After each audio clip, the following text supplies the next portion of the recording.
Call to order the Bainbridge Island City Council regular business meeting for Tuesday, April 14th, 2026 to order. City Clerk, would you please call the roll? Yes, thank you, Mayor. Christine Bound, City Clerk. Please state for the record if you're present after I call your name. Mayor Moriwaki. Present. Deputy Mayor Hytopoulos. Present. Councilmember Matthews. Present. Councilmember Fentroy Johnson. Present. Councilmember Nelson. Present. Councilmember Land. Present. Councilmember Schneider. Present. Thank you. Thank you, City Clerk. All people are present and accounted for. Would you please stand for the Pledge of Allegiance?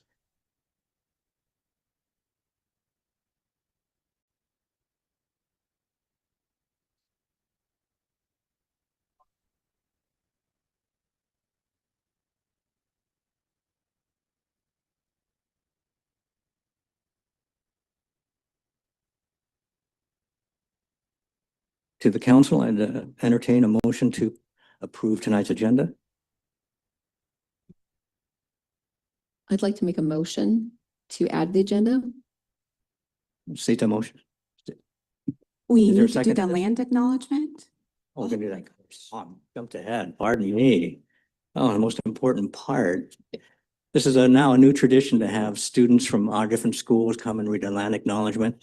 And tonight we have a very special guest, Sally from a second grader from Halitis Elementary School. And so would you please come forward and read the land acknowledgement for us?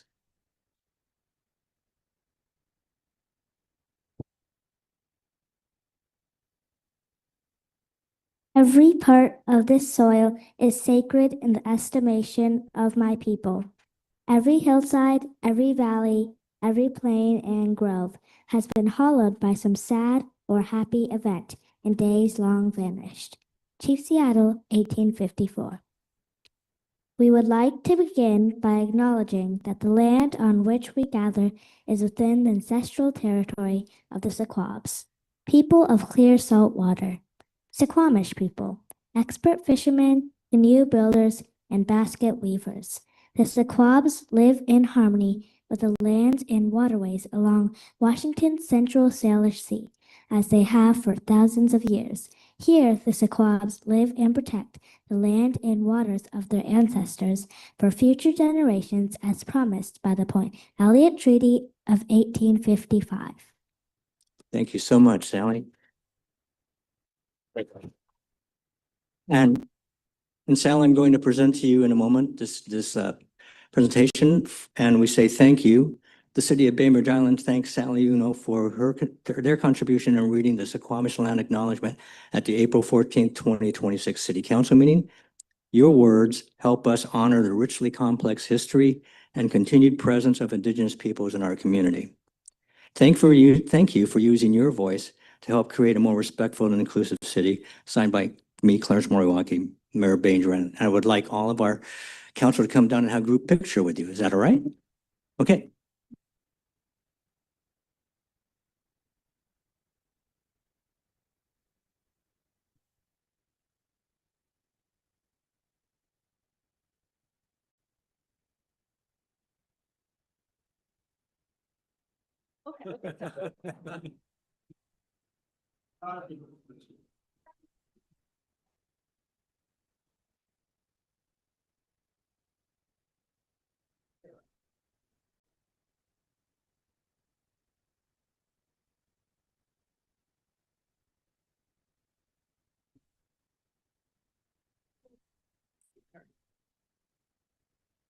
Right.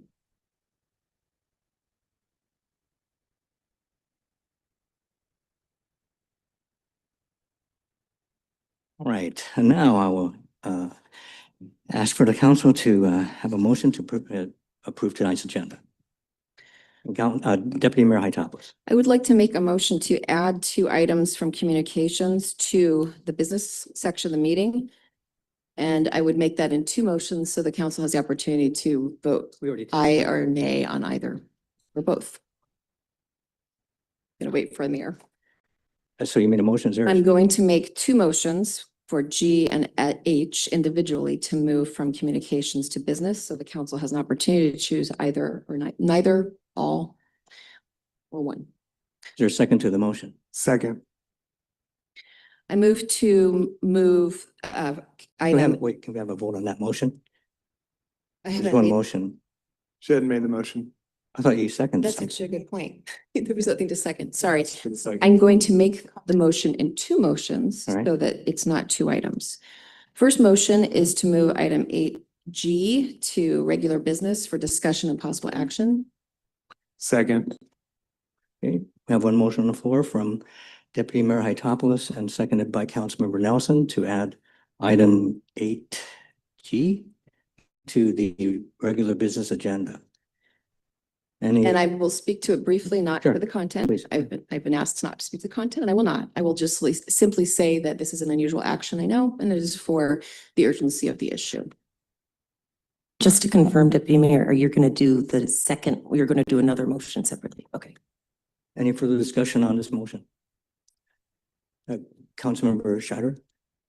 So I'm just trying to get to the place where I'm actually seeing what we're doing here, but I guess I'm not feeling prepared to discuss in session right now. So I would vote nay. Councilmember Lant, your lights on? All right, any further discussion? Councilmember Matthews?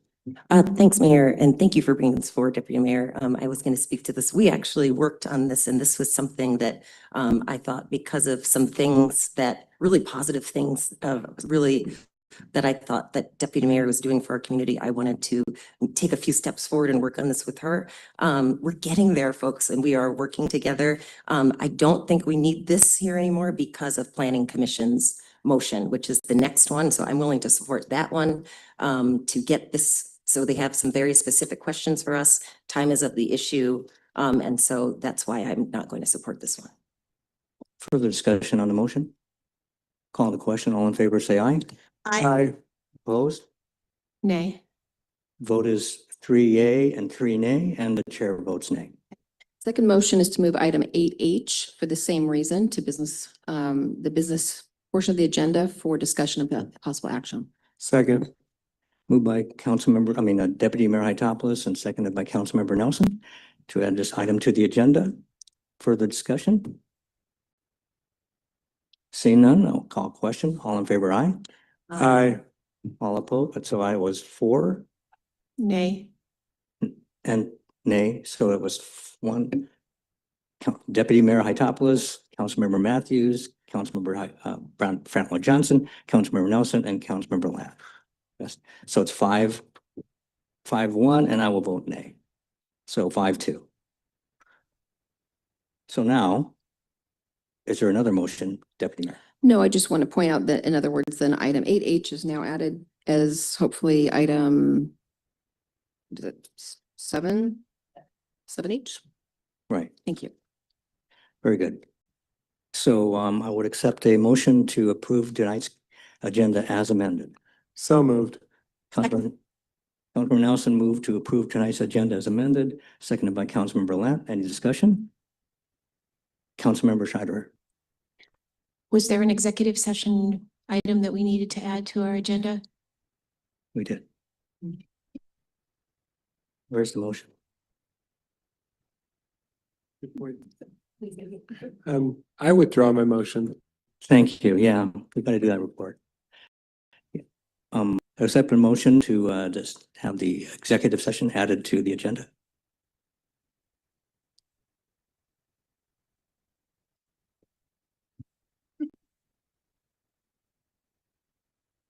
Through the choice of the chair, I will do these motions if that would be correct. Okay with the council? All right. I move to add consideration of the participation agreement of National Opioid Litigation 6 Removal Defendant Settlement. Second. Myself for this recommended action, seconded by Councilmember Fatler Johnson. In discussion? All those in favor say aye. Aye. Aye. Opposed? Vote is 6-0. The chair votes aye. And the second? Okay, we're good. All right. Now we got that done. All right. Back to the previous motion to approve tonight's agenda as amended. So moved. Councilmember Lant, we're not going to do a deja vu here. Okay. Second. Councilmember Nelson moved the motion and seconded by Councilmember Lant to approve tonight's agenda as amended. Further discussion? All in favor? Say aye. Aye. Opposed? And 6-0 and chair votes aye. Is there any conflict of interest to discuss tonight from any of the members? Seeing none, I'll move to item 3A, presentations. Number 1, authorize the mayor to sign the proclamation declaring April 13-19 as Bainbridge Island Dark Sky Week. And I'll read that. Proclamation by the City Council of the City of Bainbridge Island, Washington, designating April 13th through 19th, 2026, Bainbridge Island Dark Sky Week, emphasizing the importance of preserving dark skies on Bainbridge Island. Whereas the City Council is committed to protecting the natural environment and quality of life for residents on Bainbridge Island, and whereas dark skies are a finite natural resource that support human health, wildlife and plant ecosystems and habitat, cultural heritage, recreational enjoyment, science, technology, engineering, art, and math education, and scientific discovery. And whereas dark night skies have inspired art, human creativity, and wonder through human history, inspiring amazing works of art, including, but not limited to, Vincent van Gogh's painting Starry Night, Claude Debussy's classical piano composition Clair de Lune, Antoine de Saint, oh man, I'm going to butcher this, this French guy, best-selling book, The Little Prince, and William Shakespeare's romantic fantasy comedy, Midnight Summer's Night Dream, and other artworks evoking emotions and reflecting humanity's connection with the universe. And whereas light pollution has scientifically established economic and environmental consequences, which result in significant impacts on the ecology and human health of all communities, and whereas the Battle Point Observatory, operated by the Battle Point Astronomical Association and located within Battle Point Park, is a unique scientific, educational, and cultural resource whose ability to conduct astronomical observation and research depends upon dark skies and the protection from light pollution. Whereas Dark Sky International, the globally recognized authority on light pollution, recognizes International Dark Sky Week to raise awareness of the effects of light pollution, provide free education resources and solutions to the public, and encourage the protection of and enjoyment of dark skies and responsible outdoor lighting. Now, therefore, I, Clarence Moriwaki, Mayor of the City of Bainbridge Island, on behalf of the City Council, do proclaim the preservation of Dark Skies Night is a community value that enhances environmental quality, supports wildlife and human health, promotes scientific inquiry, encourages children to be involved in math and science, and contributes to Bainbridge Island's character and quality of life. April 13th through April 19th, 2026, Bainbridge Island Sky Week is in alignment and recognition of International Sky Week. Signed by me this date, and to accept this proclamation is Frank Petrie, President of the Bainbridge Island Astronomical Association, and Peter Mosley of the Battle Point Observatory Facilities Officer. So please come forward.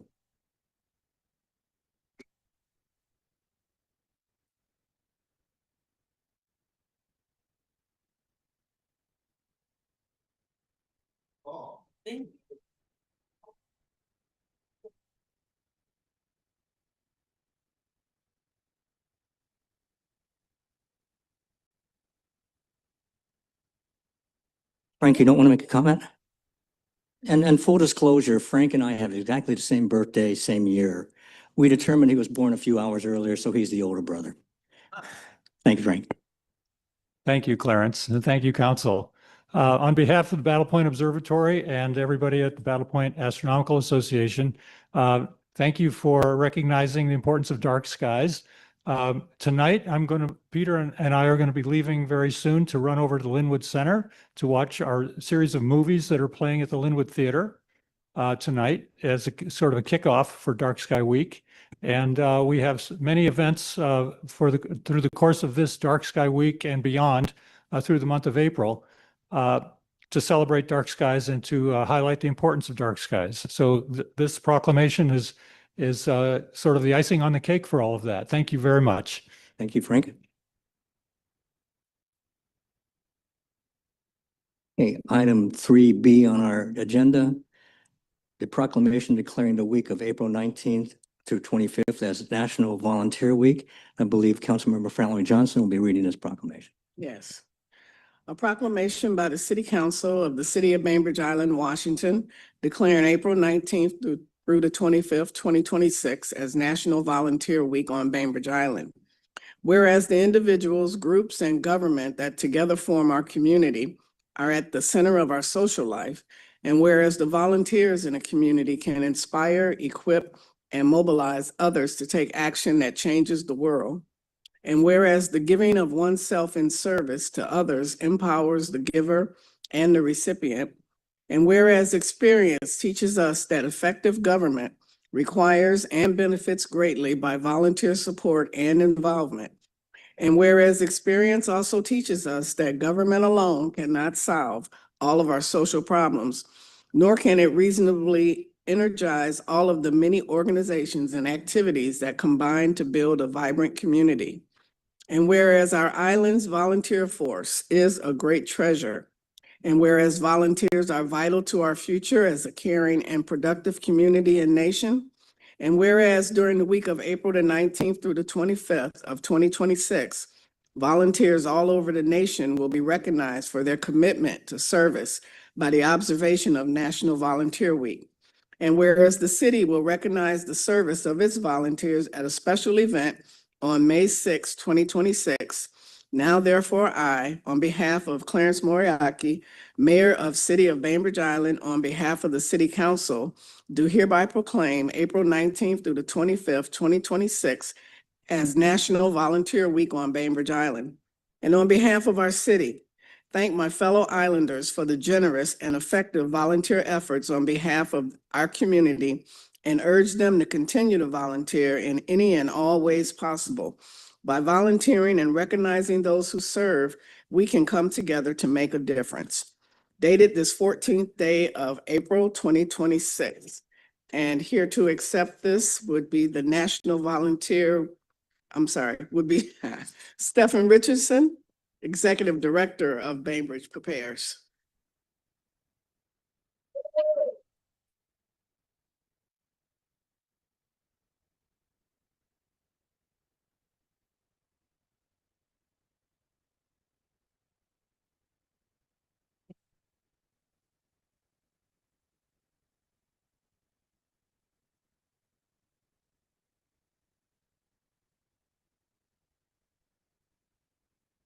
You know, this is something I'm gonna have to send my mom a photo of. This is quite special to get a proclamation like this. And many people mispronounce my name, but it is Stephen.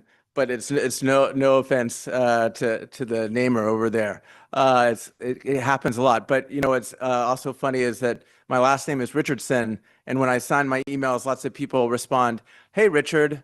But the funny thing is, my dad's name is Richard, so my last name makes sense. And also my grandparents had a really weird sense of humor naming him Richard Richardson. So all jokes aside, I'm really honored to be here with you to accept this proclamation. And I want to acknowledge that it's not just Bainbridge Prepares, obviously volunteers that contribute to this community, but many other organizations and many other volunteers to make Bainbridge Island special. Let me be very clear, over the past 2 months, I'm 2 months new into this role at Bainbridge Prepares, I've noticed one thing, and it's here in the proclamation: together we're stronger. That's it. Together we're stronger. And we're fortunate to have this amazing partnership with the City of Bainbridge Island, the Bainbridge Island Fire Department. And it's not just these organizations that make this community more resilient, in our case, to disasters, large and small, but most importantly, it's the volunteers that contribute their expertise and their time. Now, I don't have to tell anybody in this room how valuable time is, right? And so when we think about time, how much you might be wondering, how much time have volunteers spent just at Bainbridge Repairs for the past year alone, 2025, approximately 9,000 hours. So when you estimate that, that's approximately $375,000 of time volunteers have injected back into this city. Now, you know, this is pretty impactful, and especially coming from Bainbridge Prepares, which has one of the largest cadre of volunteers in Kitsap County, if not the state of Washington. But hearing from the voices of volunteers is really compelling. So I'd like to share a very short, I promise short, reflection from a Map Your Neighborhood captain that I heard just recently. And he quoted, After I went through the Map Your Neighborhood process, I noticed almost immediately a greater sense of community on my streets. I knew most of my neighbors, but not in the same way before we sat down and discussed how do we take care of each other. I think something like preparing through the spirit of caring for each other out of empathy feels like a worthy goal for every street in the United States to undertake. And I think Bainbridge Prepares and Bainbridge Island has been a shining light for this. So Map Your Neighborhood is just one of these many different initiatives that we have ongoing. And I'm here to tell you that this work is not yet done. We have many more volunteer hours to strengthen our community's resilience. And when we do this together, it's not just about this end goal, right? It's about the connections that we make along the way. Because we know in a disaster, large and small, it's the person most likely to save your life as a neighbor. The person that got me out of a tree that fell in my driveway was my neighbor. They cut me out with a chainsaw, right? They're going to help you out. And that's what we're here. We're building these bonds. And so I end by saying, on behalf of all neighbors who contribute times as a volunteer, I want to thank you all for this proclamation and really remind you all and everyone in this room that together we're stronger. Thank you once again.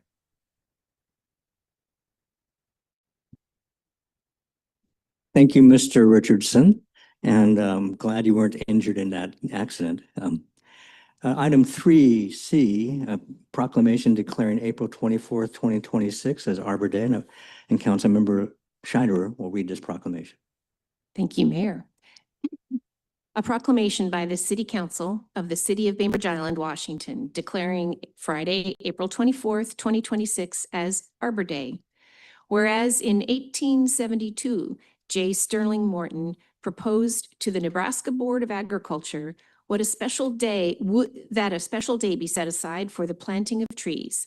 And whereas this holiday, called Arbor Day, was first observed with the planting of more than 1 million trees in Nebraska, and whereas Arbor Day is now observed throughout the nation and the world, and whereas trees can reduce the erosion of topsoil by wind and water, cut heating and cooling costs, moderate the temperature, clean the air, produce life-giving oxygen, and provide habitat for wildlife. And whereas trees are a renewable resource giving us paper, wood for our homes, and beauty to our community.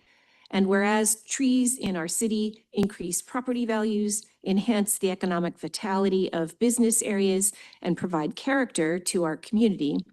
And now, therefore, on behalf of Clarence Moriwaki, Mayor of the City of Bainbridge Island, and on behalf of the City Council, hereby proclaim Friday, May 24th, 2026 as Arbor Day in the City of Bainbridge Island.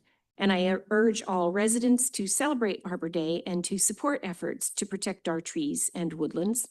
I further urge all residents to plant trees in order to promote the well-being of this and future generations. Dated this 14th day of April, 2026. And here to receive it is Rob Reed, our city arborist.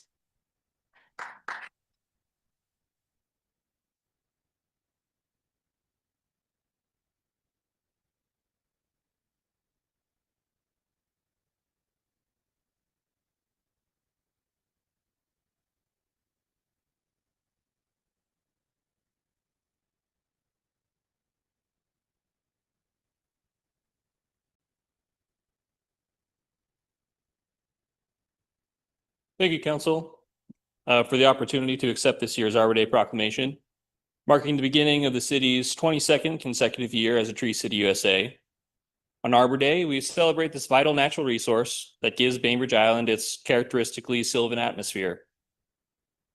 The functions trees provide are easily recognized as environmentally critical, creating habitat, driving the carbon cycle by sequestering carbon and producing oxygen, and regulating the water cycle through absorption, interception, and transpiration. Trees also provide some unassuming benefits to the island's economy and the well-being of its citizens and visitors.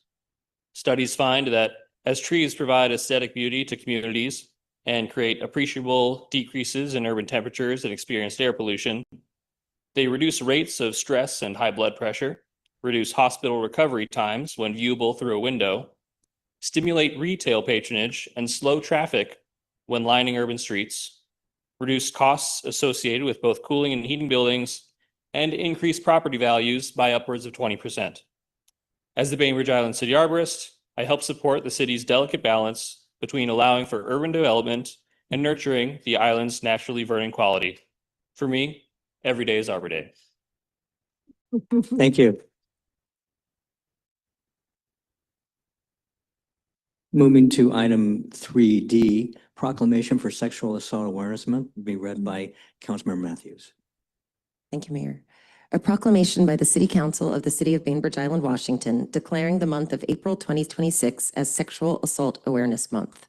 Whereas Rape Awareness Week was established in 1979 by the Washington Coalition of Sexual Assault Programs, expanded to Sexual Assault Awareness Month in the late 1990s, and was officially recognized in 2009 by President Obama for the month of April. And whereas Sexual Assault Awareness Month aims to raise public awareness about sexual assault and educate communities about how to prevent it. And whereas, according to data from the Centers for Disease Control and Prevention, almost half of all women and almost 1 in 4 men in the United States experience sexual assault. At least half of our LGBTQIA2S+ community is sexually assaulted, and at least 1 in 4 girls and as many as 1 in 6 boys are sexually abused before turning 18. And whereas a sexual assault remains one of the most prevalent yet underreported crimes in the United States. And whereas, while great strides have been made in raising awareness, establishing state and federal funding for, and improving public policies responding to sexual assault and abuse, communities continue to struggle with the myths, misinformation, socialization, and behaviors perpetuated by intersecting forms of systemic oppression promoting sexual violence. And whereas continued and increased prioritization and investment of sexual assault and abuse awareness is critical to dismantling the causes of sexual violence. And whereas the City of Bainbridge Island is committed to taking a firm stand against sexual assault, eliminating this and other acts of violence that threaten the safety and welfare of all individuals, children, and families, and supporting survivors. Now, therefore, I, Clarence Moriwaki, Mayor of the City of Bainbridge Island, on behalf of the City Council, declare the month of April 2026 as Sexual Assault Awareness Month in the City of Bainbridge Island, and join advocates and communities across the country in taking action to prevent sexual assault, and remind ourselves that each day of the year is an opportunity to create change for the future. Dated this 14th day of April 2026, Mayor Clarence Moriwaki. And it's my honor to present this evening to Bainbridge High School students against sexual assault group and their advisor, Sarah Berger.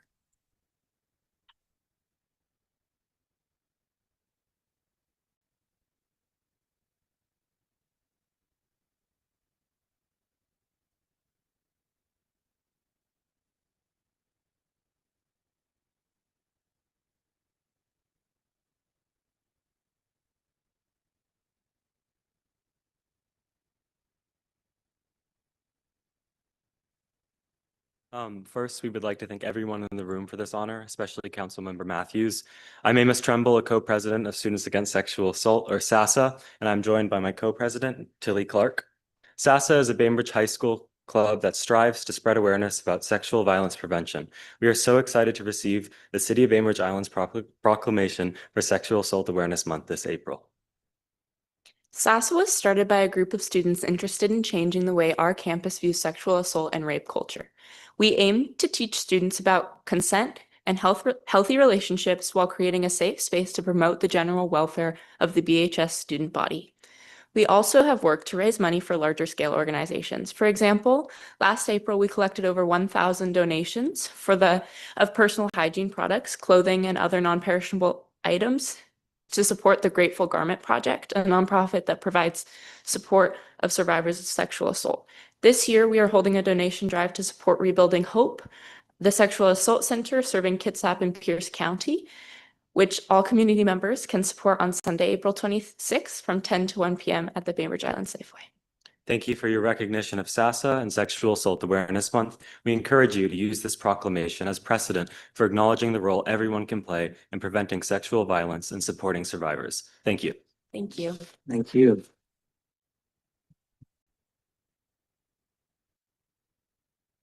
Now to item 4, public comment. People written, I'm looking forward to that. Public comment is simply received by us on the council with no response, and the council cannot deliberate on items that aren't on the agenda. The lack of comment is not an endorsement or denial of the comments. And please limit your comments to 3 minutes.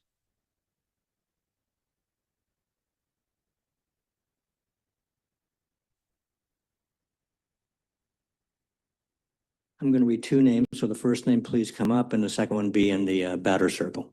Nora Kim and then Alice Hunting.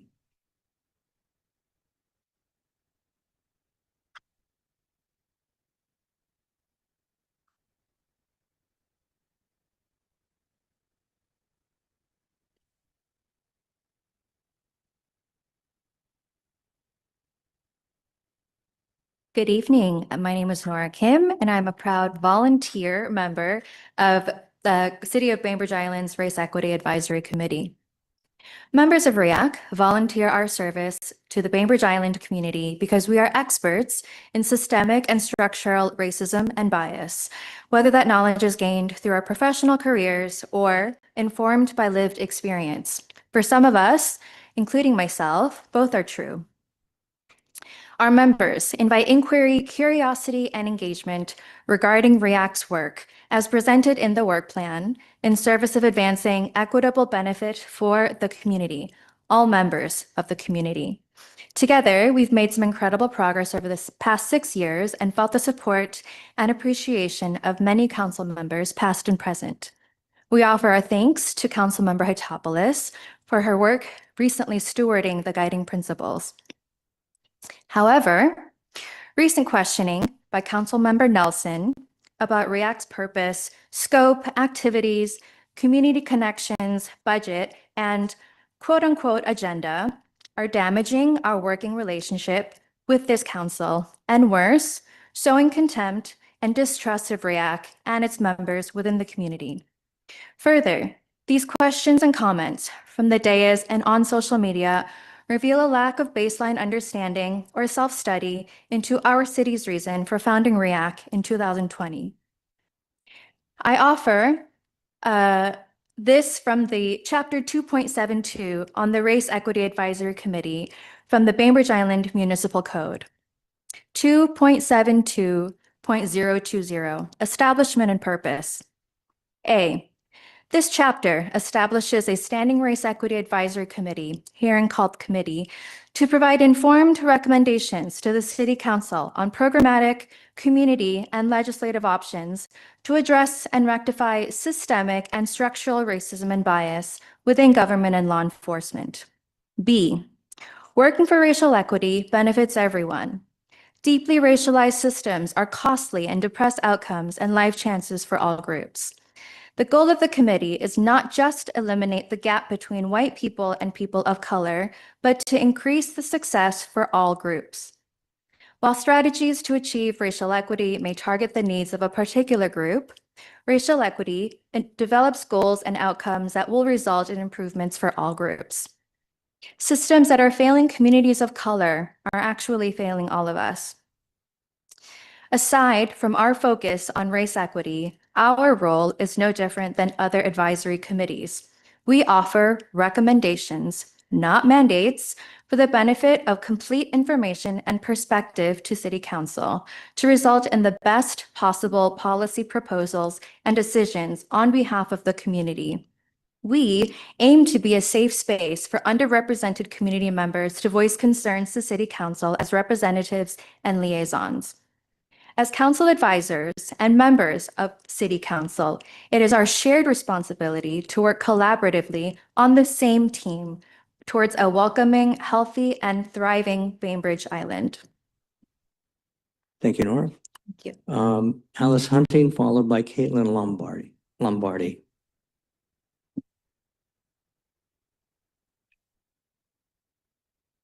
Good evening, council members, interim city manager, and city attorney, also city staff. My name is Alice Hunting.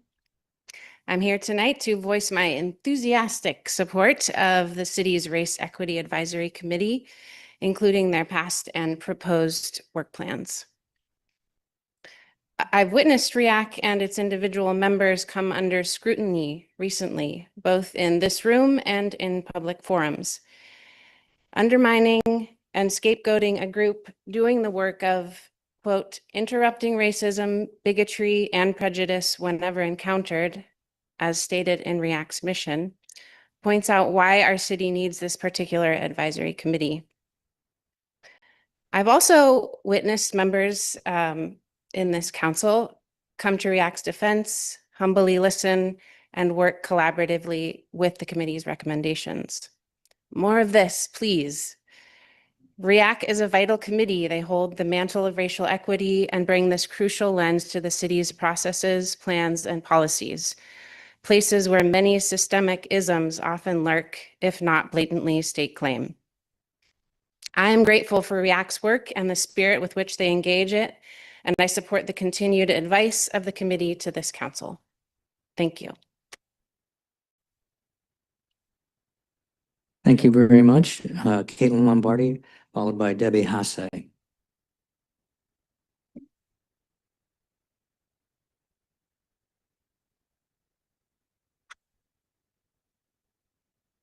Thank you. Hi, I'm Caitlin Lombardi, and I want to follow my REACT colleague's statement with a question that's really for our whole community. How is it that we want to show up in 2026?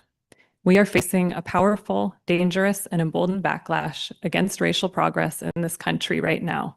The Supreme Court has gutted longstanding civil rights protections in education, in employment, and given the thumbs up to racial profiling and immigration enforcement.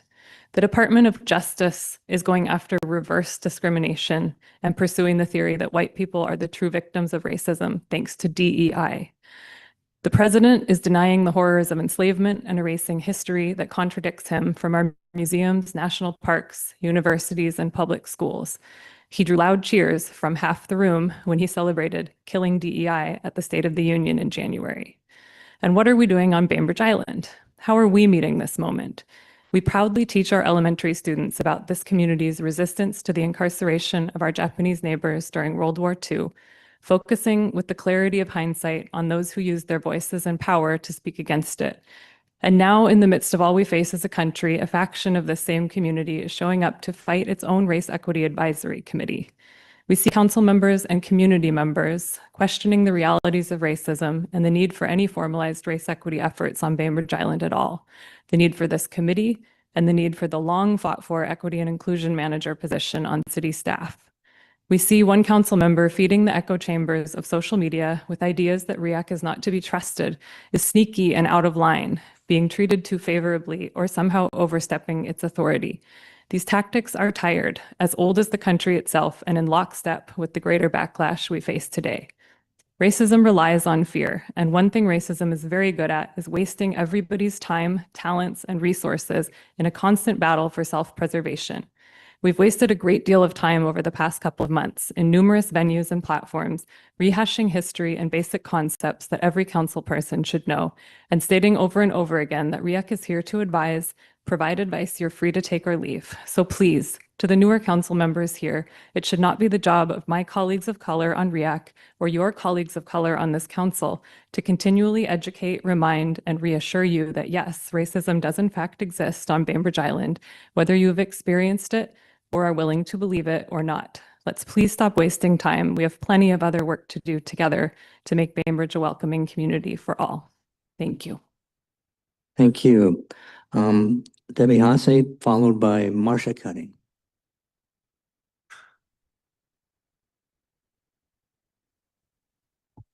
Hi, I'm Debbie Hazy, and thank you for allowing me to speak. I am here with also an emphatic support for the Race Equity Advisory Committee. And, as I look on the wall here also and see it was one of the priorities of having an equity lens. And I hardly can say more than what the previous people have said, but racism obviously is not gone in this world or this island. This Race Equity Advisory Committee started with a slew of people reporting their stories of how racism exists on the island. And just recently, everywhere from second graders to high schoolers to adults have been get called racial slurs. And that's just on the individual level. At the systemic level, racism is everywhere. And so having educated, lived experience as well as educated gift of having a race equity committee on the island, it doesn't exist that many places, and we're really, really blessed and lucky to have that. And so I appreciate all of you that do support them and listen to their recommendations, and really plead to you all to respect the experience and the education that they provide as service to this community on behalf of all people. Thank you. Marcia Cutting, followed by Chas Malatesta. Good evening. I'm Marcia Cutting. I live on the island. Racism, apparently some people still think that maybe it doesn't exist. It has always existed on this island. There were racial covenants here in the early days of the island in multiple places. In spite of that, there were Black people here and they thrived. When the Japanese American citizens and their relatives were taken away, when they returned, some of them returned and were welcomed and found their homes intact, but many others had to start over again from almost nothing. Still, they thrived. I know that there were a group of students in the high school who sang Happy Birthday to Hitler in the vicinity of one of the Jewish students. I hope she thrives. And I know that in little year-end kind of remembrance things that were passed around in one class, one student wrote in the remembrance paper of a Hispanic student, "See you next year if ICE doesn't get you." I hope he thrives. We know that there was a child with brown skin who was punched in the stomach and called the N-word. I hope he thrives. You can dismiss these children and say, well, they're just children. It doesn't mean anything. No, children say what they hear adults say in private. Children say in public what adults say in private. We desperately need this committee, and I hope that you will support them. Thank you. Thank you. And Chas Malatesta.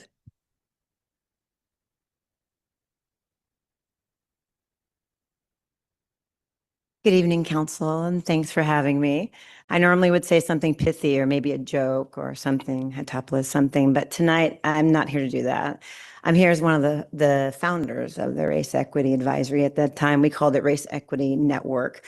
And we could counsel race equity on Bainbridge Island. It would be in the papers, much like affordable housing. I think it would be an expected outcome of a community that has voices that have normalized a baseline homogeny that is white and older. We could cancel it. It would be a reflection of only a portion of Bainbridge Island, because there's a larger portion, 42.5%, that has changed and is now multicultural throughout Washington State. People who critically think, who are educated, are having these conversations in a normal.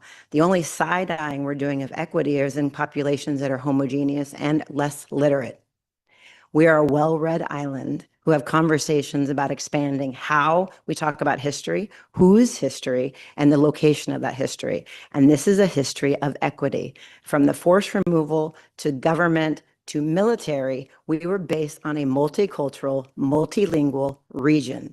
You only heard about one particular story until other people started telling more stories. Thanks to Frank Kitamoto, continued work of Clarence Moriwaki, we are now telling other stories. Because my elders can't be here tonight, I have to say this: cancel race equity. It would be a reflection of a very small homogeneous group on Bainbridge Island that doesn't represent our most educated, our most competent. In order to, right now in 2026, stand and say you want a flourishing city in the state of Washington, you're talking about equity. And if you can't, you should not be on city council. You should not be representing anybody in this region. Our region from here to South Kitsap represents Polynesian, African American, Chinese, Guatemalan, Islamic community, African American, Japanese. Right now, we are growing at such a rate. And because of those blessings, our cultural opportunities, our foods, our transportation, without that lens, you can't look at a city that is growing. And if you want to keep our city small, less transit, less bilingual, less literate, yay, cancel race equity. If you're really thinking about a flourishing city and you're leading in Kitsap County, you're going to talk equity. And if all of the committees talked about equity, there would be no need for a race equity advisory. But because it's not talked about in every single facet of the city, you need to have that lens.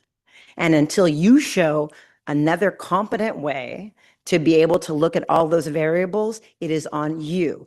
The race equity is established by, I don't remember how many, 11 families that came.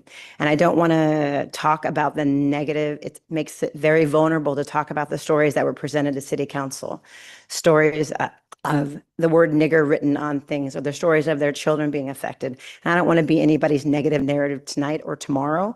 So I'd rather think about it as a flourishing city without your marginalized community, which are the global majority.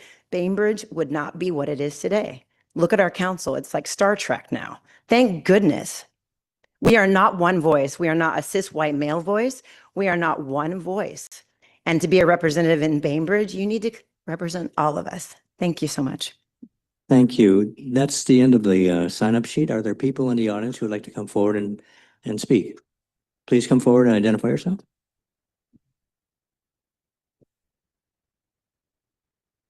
Good evening, council members. Ron Peltier. I live on Valley Road. In 2016, I sponsored Indigenous Peoples Day resolution.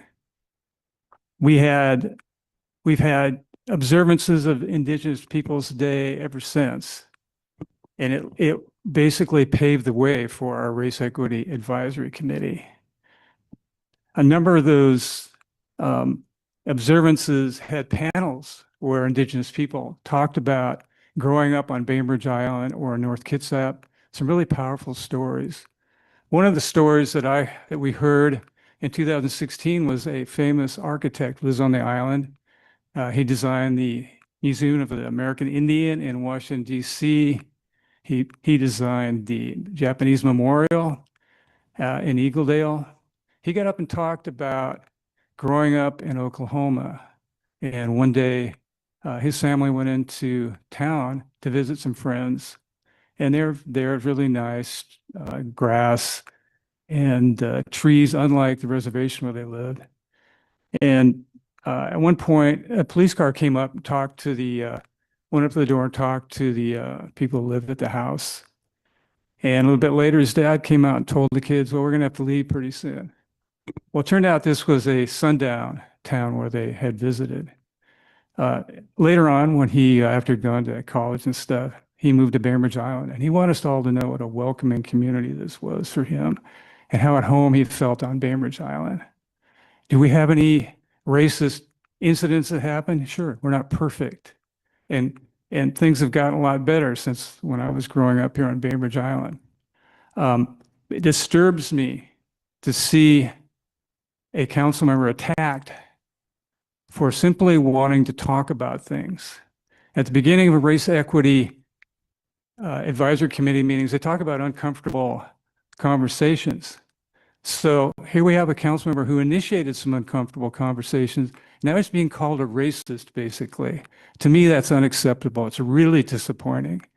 One of the directives in the Indigenous Peoples Day resolution was to update our history timeline to reflect dates important to Indigenous people in our Independent community on the island. It took 2 years.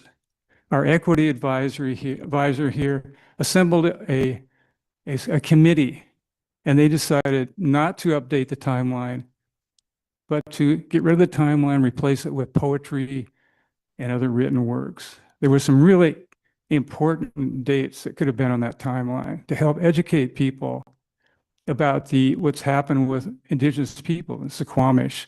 They currently own about half of their reservation. So we're not going to be able to educate people through our timeline. Maybe we can do it in the comp plan history section. I just am really disappointed to hear people basically implying that Councilmember Nelson is a racist or that he's echoing some of the Trump administration's outrageous behavior. Very disappointing. Thanks for listening. Bye. Thank you. Anybody else in the audience who'd like to come forward and speak? See none. City Clerk, do we have anyone online wishing to come? All right. Thank you very much. I'll close public comment and move to the consent agenda. A motion from the council? So moved. Or I move to approve the consent agenda. Second. It's moved by Councilmember Nelson, seconded by Deputy Mayor Hytopoulos to approve the consent agenda. All those in favor say aye. Aye. Any opposed? Vote is 6-0 and the chair votes aye. Let's go to item 6, the city manager report. Interim City Good evening. Manager? Thank you so much, Mayor Morwalki. Good evening, Council. Ellen Schroer, Interim City Manager, and I just have a couple of items I want to share with you. The first item I share with mixed emotions and a bit of a heavy heart, which is that our Public Works Director, Chris Wierzbicki, has given notice that he will be leaving the city at the end of this month to join Sound Transit. Chris is here tonight, so I'll hope when he comes to the podium, you'll say thank you to him. He's been with the city as our Public Works Director since 2019 and also worked for the city from 2007 to 2013 in both Public Works and Planning. I want to thank Chris for his extraordinary service in many aspects of his work and his leadership in our organization and in our community. Too many examples, of course, to give you a comprehensive list, but just a few highlights include the accreditation of the Public Works Department that he helped lead to completion, leading his department to continue service delivery during COVID, which was particularly complicated for Public Works, and the Madison Avenue Bundled Project. Chris always has a cup of tea and a lot of fun things to say, so we'll miss him a lot.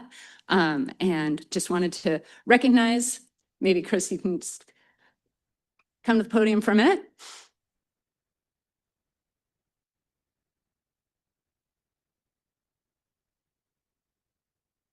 Thank you so much, Interim City Manager. I wasn't prepared to make any remarks, but I really appreciate all the kind words that people have had to say, and I've had such a unique experience at the City of Bainbridge in kind of 2 terms, and I've served over almost 12 and a half years at the city, and together we have accomplished a lot of really complicated things.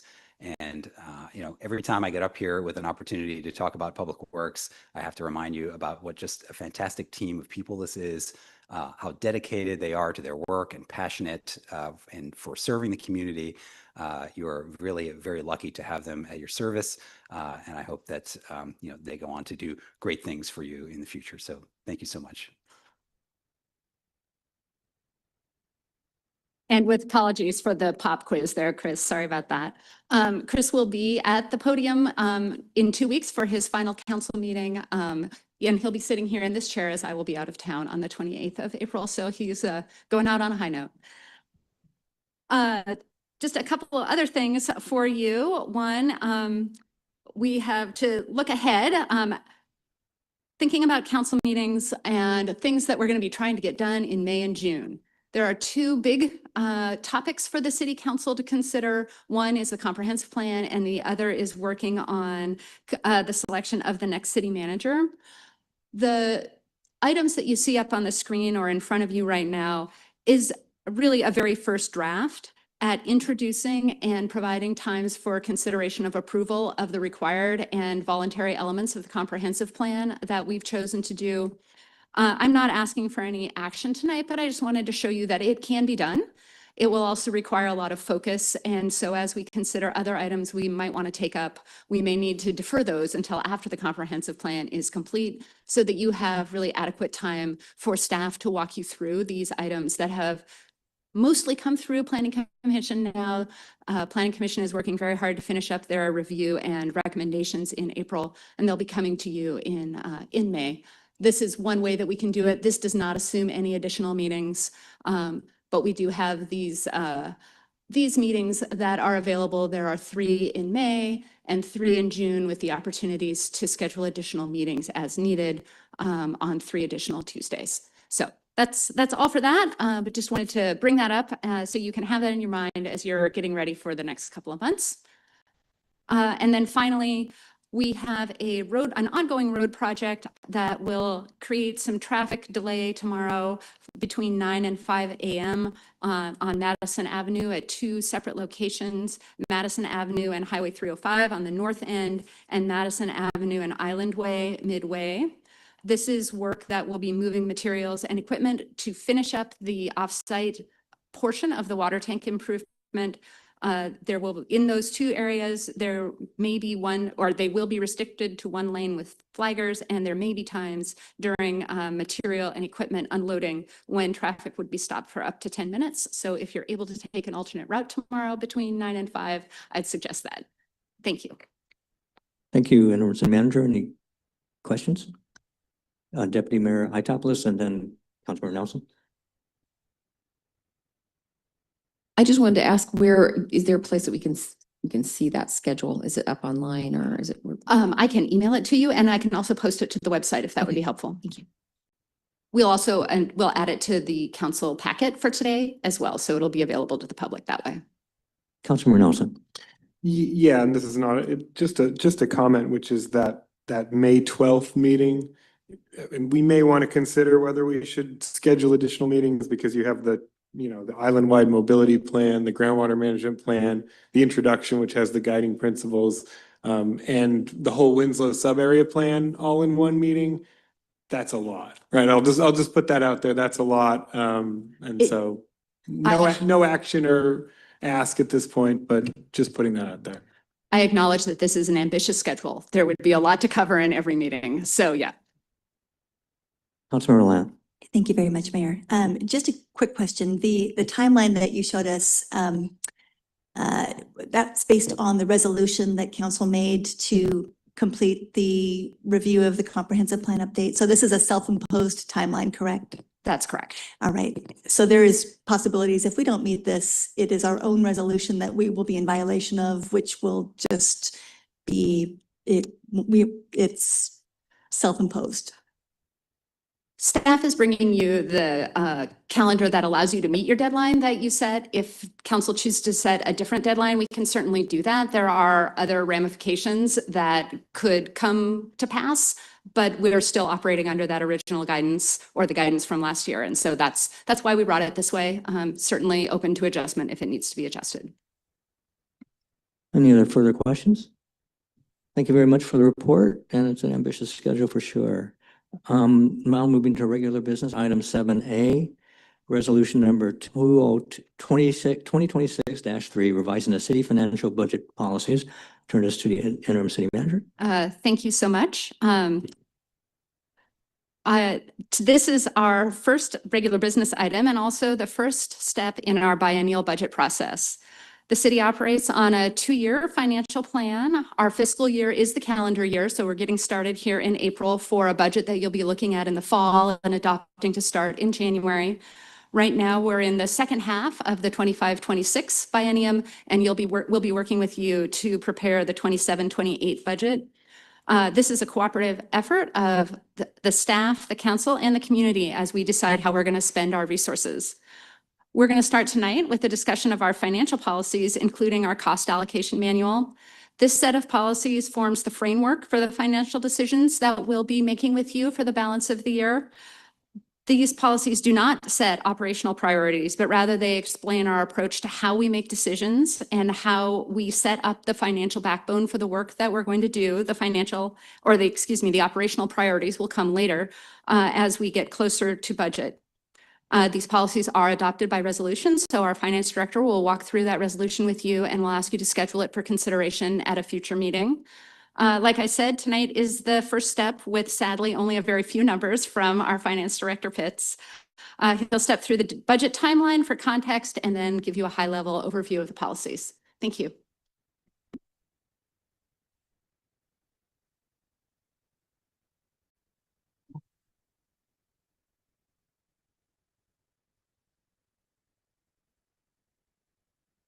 Yeah. Oh. Good evening, Council. Dwayne Pitts, Finance Director. It's been a little while, so it's nice to see everybody again. This is the official budget kickoff, as Interim City Manager has mentioned, to the budget process, which starts tonight and ends in November. Tonight, we're going to be going over the calendar, and we're also going to be talking a little bit about budget process and give you a very high-level overview of how our budget works. This will be followed by a very brief discussion about our recommended changes to existing financial and budget policies. And finally, there is a recommended motion in the packet. The goal of tonight's presentation is very simple: to provide you some background and about budget process, and really show you a work plan for accomplishing our budget for this year in 2026, and also discuss recommended policy changes to our existing policies. Okay, before we dig into kind of the budget timeline, I want to kind of cover how our budget works. As Interim City Manager mentioned, we are on a biennial budget, and what that means is the city has adopted that, and not every city does that. Some adopt an annual plan, and we begin in an odd numbered year, 27, and we end in an even number year, 28. And as she also mentioned, it starts on January 1st and ends in December. And by law, we are required to provide a balanced budget on an entity-wide basis by all city funds. Now, what does the word fund mean? It means nothing more than a self-balancing set of accounts with separate revenues, expenditures, and fund balances. And there are generally two buckets. There are what we refer to as governmental funds, such as general fund, streets, real estate excise, lodging tax, transportation benefit, and a few others. And the way to think about governmental funds is they primarily derive their revenue by taxes, not exclusively, but primarily. And then we also have enterprise funds, and those consist of water, sewer, and storm and surface water. And they are designed to operate, as the name implies, more like a business. And they derive primarily their revenues from fees for service, which are intended to cover their operating expenses as well as any capital improvements. In general, governmental and enterprise funds are independent of each other, but you will hear me talk about them often during our budget process. So I wanted to walk you through and provide that background, so when I start talking about it, you understand what we are referring to.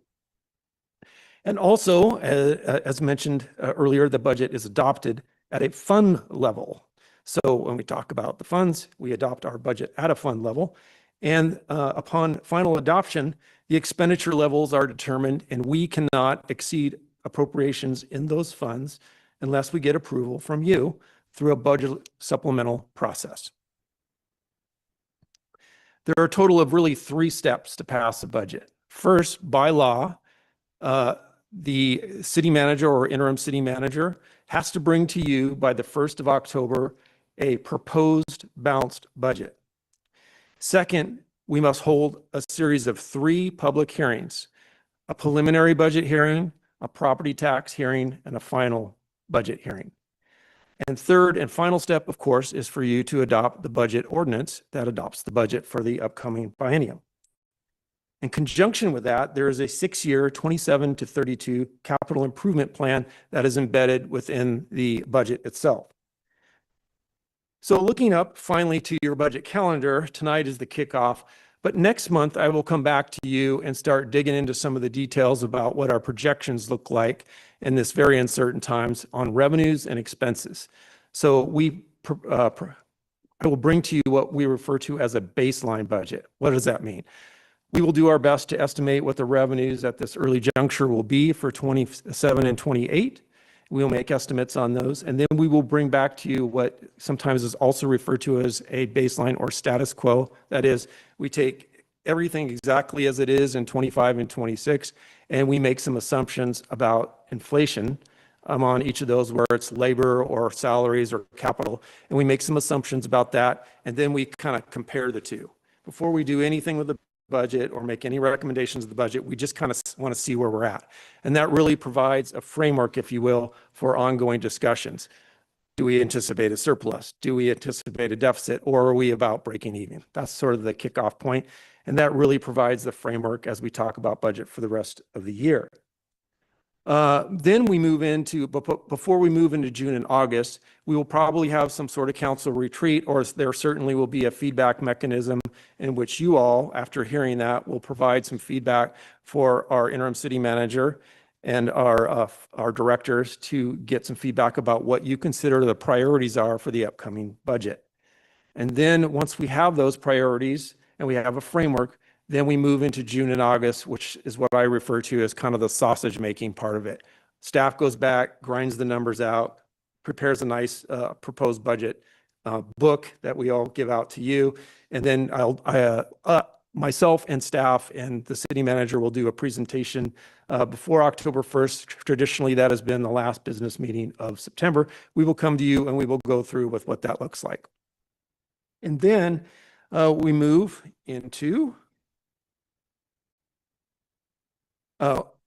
October and November, which is when we hold those public hearings.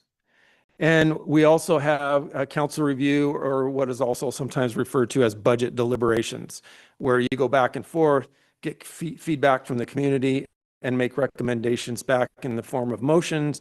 You get your colleagues to vote on something, then when we change the budget. And then finally, the final step is, of course, once all of that is done, we bring back a proposed adopted budget. You vote the budget in, and that has to be done by the end of the year. So that is that. And then we're going to move on to the most exciting part of our presentation, financial policies. Now, I know some of you are probably wishing that you had a scheduled root canal tonight instead of listening to financial policies, but I promise I will be brief and try to keep this as painless as possible and explain to you why in the heck your finance director is coming to you to do that. So financial policies really are the overall financial framework and provide the stewardship of how we manage our funds. They are like many of the small things we do to ensure a strong foundation for managing our entrusted limited resources.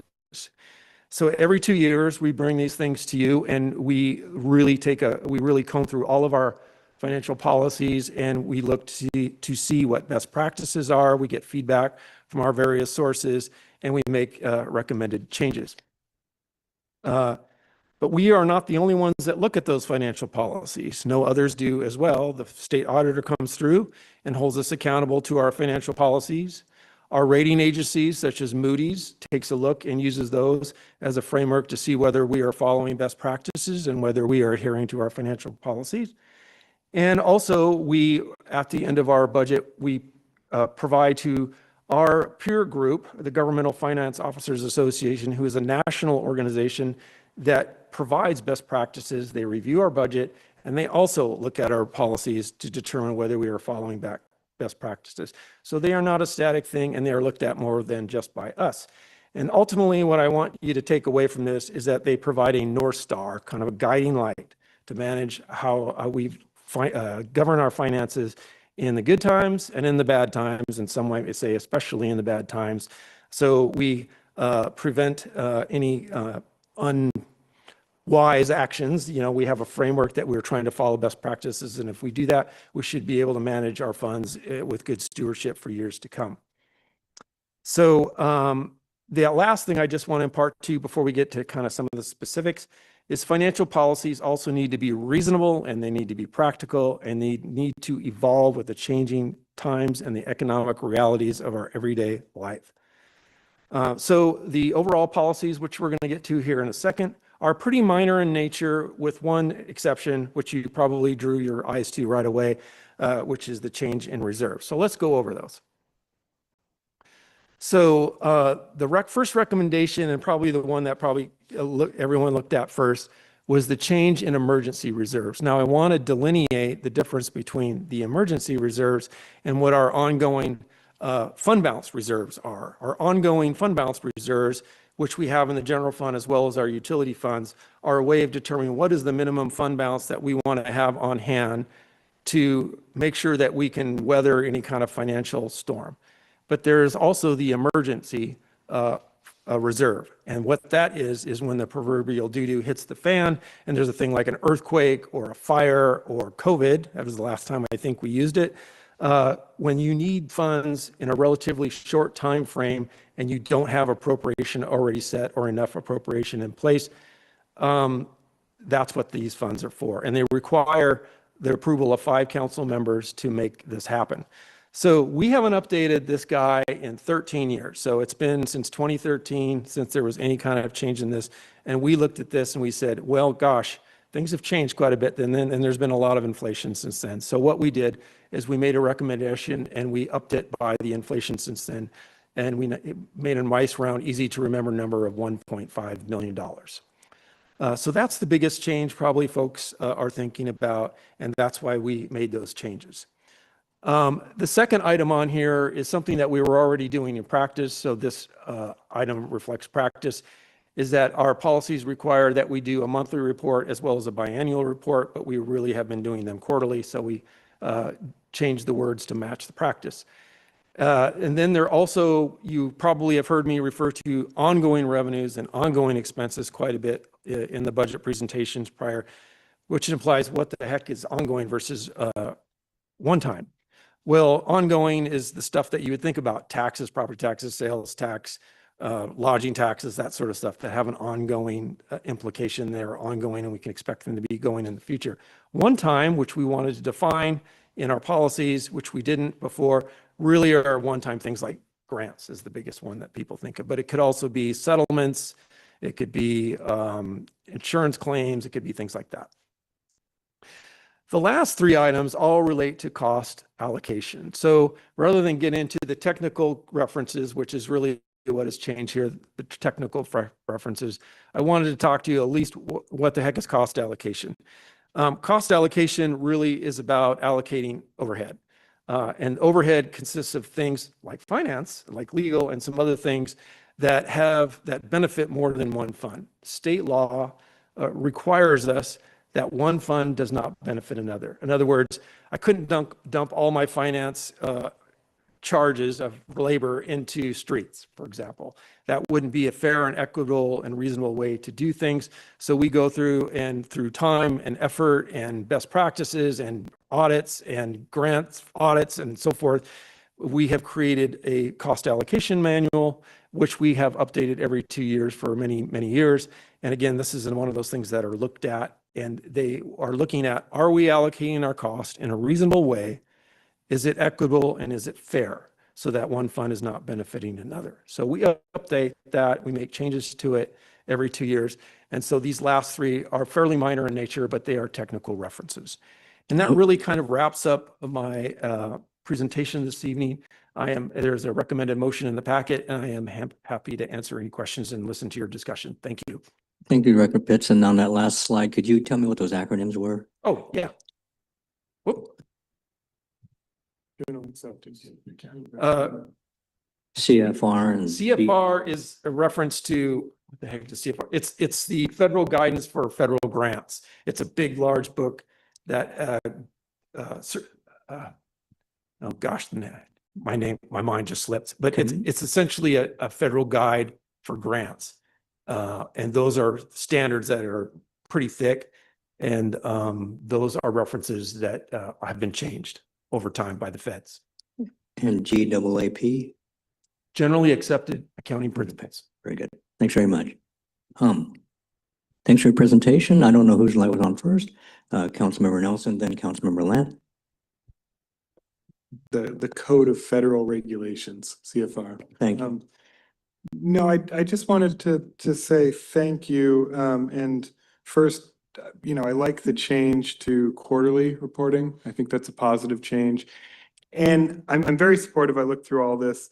I think the one question that I had, and I think I know the answer, is by increasing the emergency reserve fund, I'm assuming that sort of almost creates sort of a $500,000 hole in the rest of the budget at the outset that we have to sort of fill with revenue or cost cutting. Is that right? I wouldn't say you have to fill it by cost cutting. What I would say is it takes those resources off the table and allocates them specifically for emergency purposes. One might view it as an opportunity cost that's missed by doing that, like you can't use it for something else. But the other way, we've been looking at it is The thing hasn't been updated. If we did run into an emergency, the cost of doing stuff is going to be more expensive than it was 13 years ago. Understood. I'm supportive. Thank you. Councilmember Lant? Thank you. And thank you very much, Finance Director. We chatted over email a little bit about some of these things, including what Councilmember Nelson just asked. I just wanted to clarify that by your reasoning for saying 1.5 million versus 2 million, if you could, just for the benefit of the crowd, explain it like you explained it to me, which was extremely helpful, of why you set it at 1.5.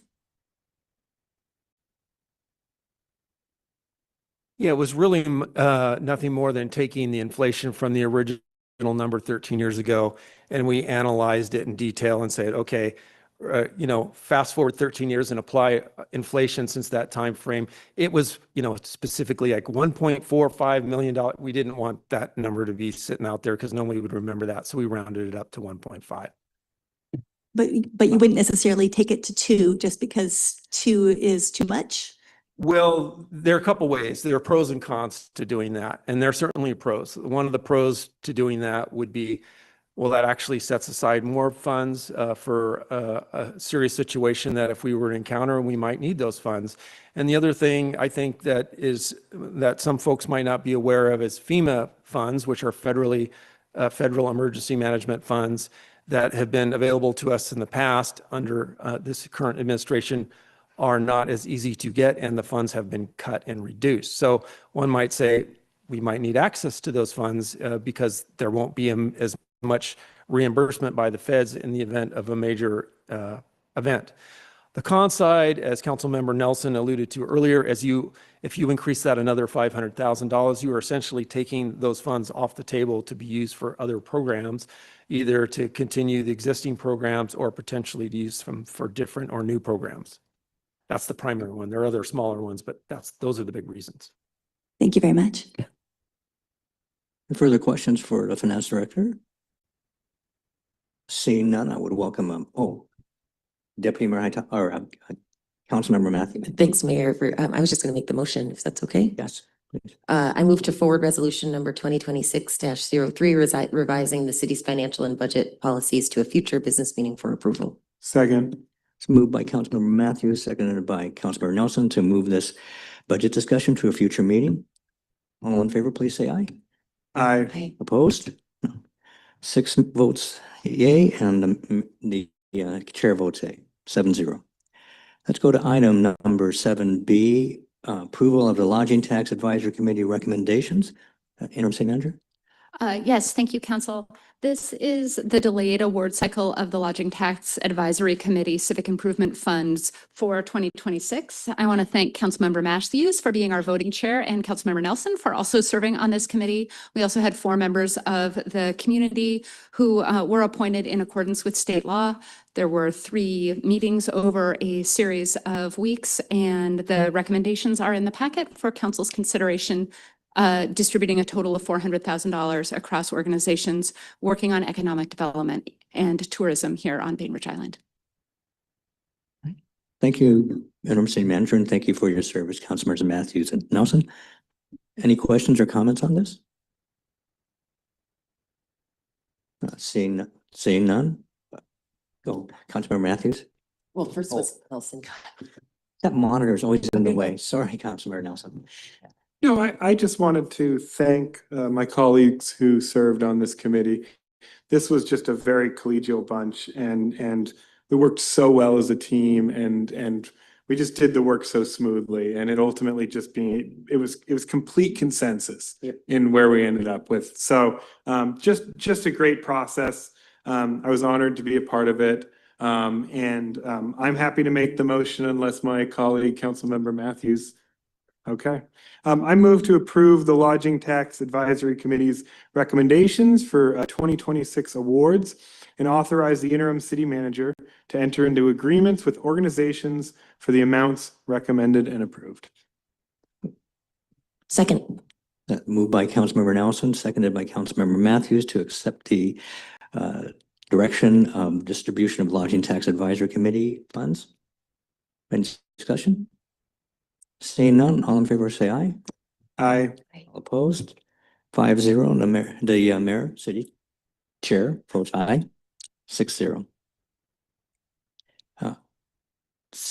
Regular item C7C, determine membership for the selection panel of the Environmental Technical Advisory Committee. Intermanager? Yes, thank you, Council. This is an item before you to support the recruitment process for the city advisory committees, and specific, or in particular, the Environmental Technical Advisory Committee, or ETAC. You have directed us to facilitate ETAC appointments as soon as possible. We are currently recruiting 4 members and are before you tonight to get your guidance on how you'd like the selection panel for those appointments to be constituted. There's 2 portions of that. We typically have a selection panel for our advisory committees that it's made up of 2 or 3 council members and 1 member of the committee. In this particular case, the mayor is both the designated liaison to ETAC and also the mayor. So he would be serving 1 person in 2 roles. So we're asking for 1 or 2 other council members who would want to join or to decide to just have 1 council member. And then also on the selection panel, we typically have a member of the committee serve in an advisory role, unless the member of the committee is applying to serve again. And so this time we have 2 members who are currently on the committee, but they're both applying, or they both indicated that they'd like to continue serving. So typically they wouldn't be eligible to serve on the panel. In this case, we could certainly make an exception to our general practice. You could choose somebody from another committee, or you could just not have a committee member on the panel. But I just wanted, for full transparency, to get public guidance on how you'd like us to proceed. Councilmember Nelson was first, and Deputy Mayor Hytopoulos, and then Councilmember Scheider. First, I would definitely like to serve on this if I'm allowed to. I think also I would love to see the mayor and 2 other council members, since the mayor's only 1 person, although he's serving 2 roles. And then I think in this case, given the technical nature of it, I would love to see someone from ETAC involved in the process. And so those are the 3 sort of opinions I would express. So thank you. Yeah. Deputy Mayor Hytopoulos, then Councilmember Scheider. Yeah, I would be happy to serve as well, but I would also be happy to move aside for anybody else to serve as a second council member. So yes, I think it'd be helpful to have the full regular contingent, meaning including the liaison. And I actually think that it would just be too weird to have somebody who's put their hat in the ring to be selected to be participating. So I think the nearest we have, which would be asking a lot, but asking if anybody on the CCAC might be willing to step up, because there's a lot of technical people on there. Maybe even asking them to have one of their scientists, if they would just give us an afternoon or whatever.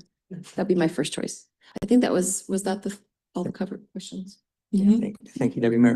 Councilmember Scheider, then Councilmember Matthews, then Councilmember Fallon Johnson. Thank you. Thank you, Mayor. I would be willing to serve on the committee, but I don't need to fight anyone for it. So it looks like I'm if 3rd in the line, and I'm happy to stay out of it. I do have an opinion on replacing or getting someone from a committee to be on the selection process. So like Councilmember Hytopoulos, I think that the Climate Change Advisory Committee would be fine, but I also would look to the Utility Advisory Committee.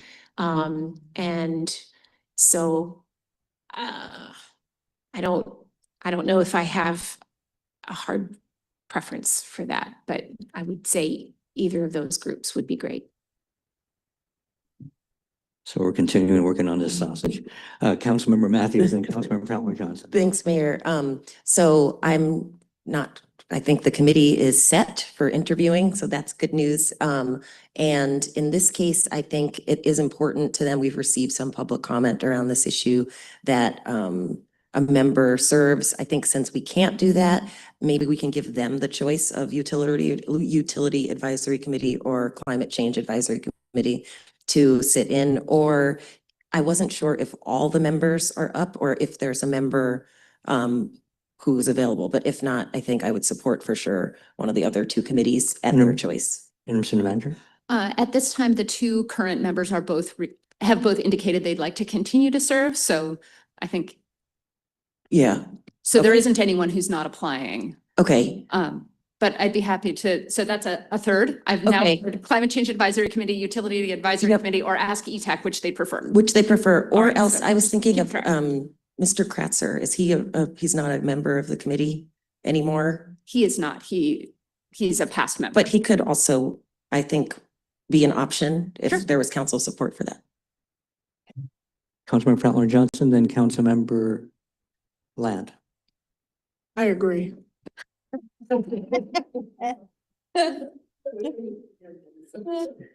two-word answer, that's very brief. Councilmember Ladd. Short and sweet. Yeah, I agree with everything as well. I think UAC is also a great choice in addition to the CCA. And it seems on our website, there are there's three members that are still listed, but only two are reapplying. So if there's a third one that's still available to be on the committee, I think that would be terrific. But I'm also good with dealer's choice. If ETAC wants to choose a committee to help seat the selection, I'm good with that. Interim City Manager? I'll have to check into that. I wasn't aware that there were three people. I think it's just two. Deputy Mayor Hytopoulos? I would just say, I would think it would change everything if there is a third, if there's an available person. We're all operating, including the deputy, the interim city manager, on the idea that there's not. Obviously, I mean, my support would first go to a sitting committee member. And I also would like to endorse Charlie Kratzer. I thought of that myself and I was like, well, I don't know. I mean, he's not actually actively doing this right now, but he was on for a very long time. And so I have a feeling that they would probably like that too. And I would endorse that. You got to move your mic a little bit closer. There you go. Thank you, Councilmember Nelson. I would also endorse Charlie Kratzer. I think that's a really good idea, given how long he's been on there. But I also really like the idea of someone from the Utilities Advisory Committee. If there isn't somebody like Charlie or a current member that you could use. But I think my main thought is have somebody with that technical expertise. And then I'm happy with that. So thank you. Just for information, there are only two members and they're both applying. Councilmember Lamb? No, and thank you for that clarification. I'm just looking at the ETAC website on our city webpage shows all the different positions. They're all expired, as you know, but there is still Dylan Frazier that is still position 7 that might be interested. And he's expired as well, not applying. We can certainly reach out to him. Further discussion? Okay, sausage makers, let's have a motion. Thank you. Okay, Councilmember Fratler Johnson. I move to appoint Councilmember Hytopoulos and Councilmember Nelson. I was gonna say Michael. Councilmember Nelson to a selection panel for Environmental Technical Advisory Committee. And I move to designate, well, that motion won't work, will it? Because That'd be we're, a second motion. sorry. You can put them together, but it's the second motion. Okay. I move to designate a member of the Environmental Technical Advisory Committee or a member of another committee or another person to also serve on the selection panel. Just a friendly amendment. Let's go with the first motion, get that seconded, and then, yeah. So Councilmember Fratler Johnson has moved to appoint Deputy Mayor Hytopoulos and and there's got to be a second for this. Second. Yeah. And thank you. And Councilmember Matthews, second to appoint Deputy Mayor Hytopoulos and Councilmember Nelson to be the selection panel. Councilmember Scheider. Mayor, were you also wanting to be on that panel? I kind of technically am. The mayor's on all of the. Oh, okay. So we're going to have a total of 3 then. Thank you. Councilmember Fratler Johnson? We got one motion I on the guess I'm floor. not understanding who am I naming? Because we haven't decided who we're naming. You nominated Deputy Mayor Hytopoulos and Councilmember Nelson. Oh, yeah, I did that one already. Right, we Already haven't voted voted on it yet. We haven't voted on it yet. Okay. Okay, yeah, good. So we're getting there. Okay, we're getting there. Okay. Second. Okay, so it's moved and seconded to have those two members on the panel. Mhm. Any further discussion? All in favor? Aye. Opposed? 6-0, and the chair votes aye, 7-0. Councilmember Fallon Johnson. Now the second one. Okay. I move to designate a member of the Environmental Technical Advisory Committee or a member of another committee or another person to also serve on the selection panel. Because we haven't figured out who we're doing yet. I think what I am hearing is that I will start with the current member who is listed on the Environmental Technical Advisory Committee, and then I'll move down the list to a former member of the Environmental Technical Advisory Committee or a member of another committee. So we'll see who's available and what we can arrange. And then we'll do a motion. That would be the Right, motion? right. That is the motion. Right, and, right, so is there a second to this? I endorse that motion. Well, you moved it, so yes. Second. Okay. Councilmember Frontline Johnson moves the motion to have the city manager look at the opportunities to have a person from the Environmental Technical Advisory Committee or from perhaps another committee or someone outside to also serve on the selection panel. Councilmember Nelson. I'm just wondering if we could have a motion that it was a little bit clearer or gave more direction here, because I think that once this motion, if it were adopted, who's then deciding who's going to be that person?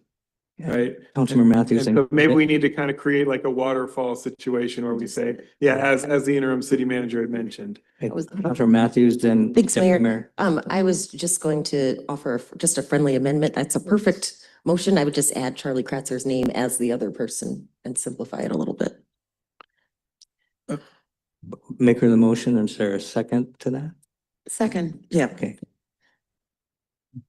I just want to say that, yes. I just want to say that I believe that what we were doing and I don't know what Christine thinks we were doing, but was that basically Councilmember Patrick Johnson was making a motion that was the waterfall that was given by the deputy. I mean, sorry, by the interim city manager.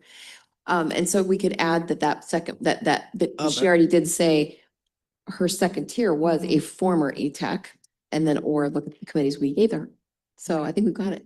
Yeah, I think we should vote.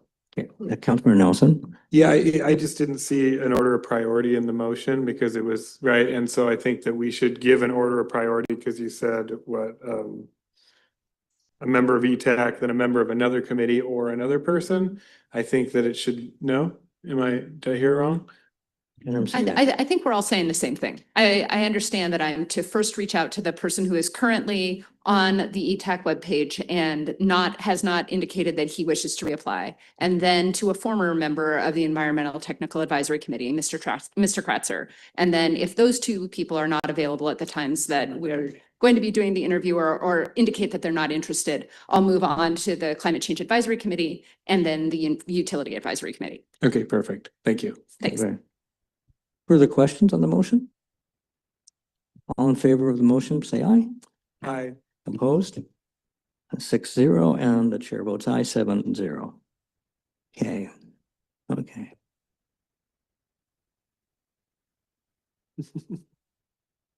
All right, item 7D, appointing council members to a selection panel for the ethics board.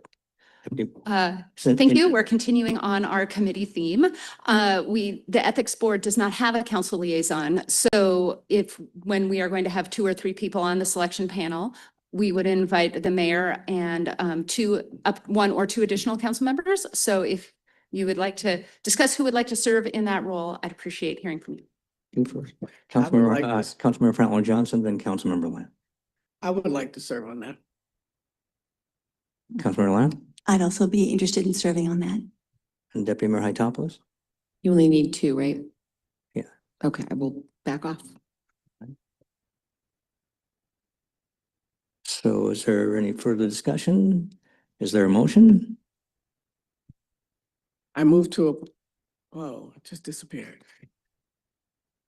I move to appoint myself and Councilmember Lant to be on the committee for the ethics board.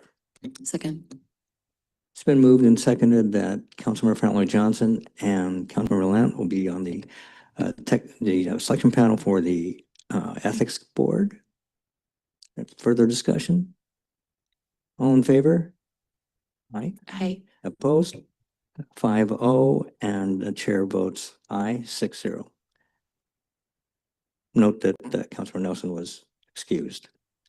Council, 7D, appoint councilor, oh, not 7E, approve utility advisory committee's 2026 work plan. Council, the next two items are review and consideration of approval of two advisory committee work plans, the Utility Advisory Committee and the Race Equity Advisory Committee.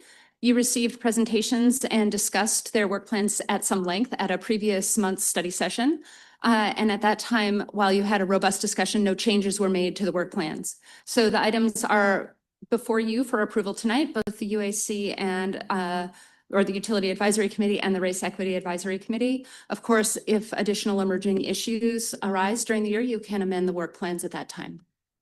I believe Councilmember Franklin Johnson was first and Councilmember Lant second. I'm gonna make the motion. I move to approve the Utility Advisory Committee's 2026 work plan. A second? Second. Councilmember Scheiderer second. It's moved by Councilmember Franklin Johnson, seconded by Councilmember Scheiderer to approve the Utility Advisory Committee's 2026 work plan. Discussion, Councilmember Lant? I would like to add some detail to the work plan. I think that we had that part of that robust conversation we had included conservation efforts to be included in the UAC work plan. I did not see that noted. I also would like to add a note that the UAC should recommend policies and improve communication and coordination between utility agencies and the public, as this has historically been inconsistent and difficult for many property owners. So it's kind of a twofer, but definitely conservation should be added into the work plan, and then some kind of a policy recommendation on the work plan to improve communications. So it's a friendly amendment suggestion that I would consider that a motion. Is there a second? I'll second. It's kind of a last minute add with not a lot, but we did talk about conservation. So I'll second and then we can have discussion. Councilmember Franklin Johnson. We did talk about it, but we did not, as far as I remember, come up with any verbiage. I mean, it's not all last minute, but I don't think I have enough information. Deputy Mayor Hytopoulos? I can support just a very high level general, as we would like them to also be undertaking these topics, if that's what we're talking about. So there is a motion on the floor. So any further discussion? Any further discussion? So all in favor of the friendly amendment to add the items that Councilmember Land had suggested? I don't remember what they were right now. I don't know, conservation and recommendations to create policies to improve communication and coordination between utilities and the public. All right. So we have a motion for discussion. Councilmember Matthews. Thanks, Mayor. So I don't support us walking things onto their work plan without discussion with them first. It just seems like they presented their work plan to us. We thought this is coming back to us. So for us to unilaterally add things to their work plan seems out of order. It could be something we discuss at our retreat for going forward and more collaboratively, I can't speak tonight, work with them. But I know especially the utilities subject had come up and they hadn't supported it. It's like when it came to Planning Commission. And so I think we've hit this bell before. So I'm not going to support it at this time. Deputy Mayor Hytopoulos and Councilmember Nelson, then Councilmember Lamb. I really appreciate what Councilmember Matthews is saying. My first reaction was going to be no, that I don't want to be doing this, but I feel like if it's a kind of a high level request for them to look at these things, it doesn't really hold. I'm not hearing any particular policy one way or the other. And I think they're both good things. They're both, I mean, obviously we all want conservation in our comprehensive plan as well. and communications a good thing. So I hear for sure Councilmember Matthews is saying, but these are our advisory committees. And so I think we can walk something on like this. And it just should be something, again, it's a fact specific question for me. Councilmember Nelson and Councilmember Land. Yeah, I agree with the deputy mayor on this one. I think that if there's any time to make amendments to this, it's now, right? And they do work for us. And so I think, I mean, obviously to Councilmember Matthews' point, you don't want to put something that's completely outside the scope of their expertise or something completely unexpected, because that would be, it wouldn't be very helpful to them. It'd be nice to get a little bit of, but I think that at our last session, when they were here, we didn't make any formal motions, but we sort of gave some ideas of things that we'd like to see added, right? And for example, one of those things that I did note wasn't added, so I also intend to make a motion, right, to add it. And I think that that's proper. I think that this is the time to do it. And so I am in support of Councilmember Lance's motion. I'll leave it there. Councilmember Land and Councilmember Fowler Johnson. Thank you. And I'll just, go back to that meeting where committee member Andy Marin came up and he presented the work plan, and he also said, it's up to you, council. You take things off, you put things on, you tell us what to do. If you don't want us to do the work, tell us you don't want us to do the work. The one item for sure that we discussed as a group was conservation efforts, and I don't see them in the work plan. They weren't included after that meeting, and I don't think the UAC actually had, the work plan had already been presented to us, and it hadn't gone back for review and further massaging. So what we have is what we had then, but I do believe conservation was a priority, certainly for the public, as we talk about groundwater.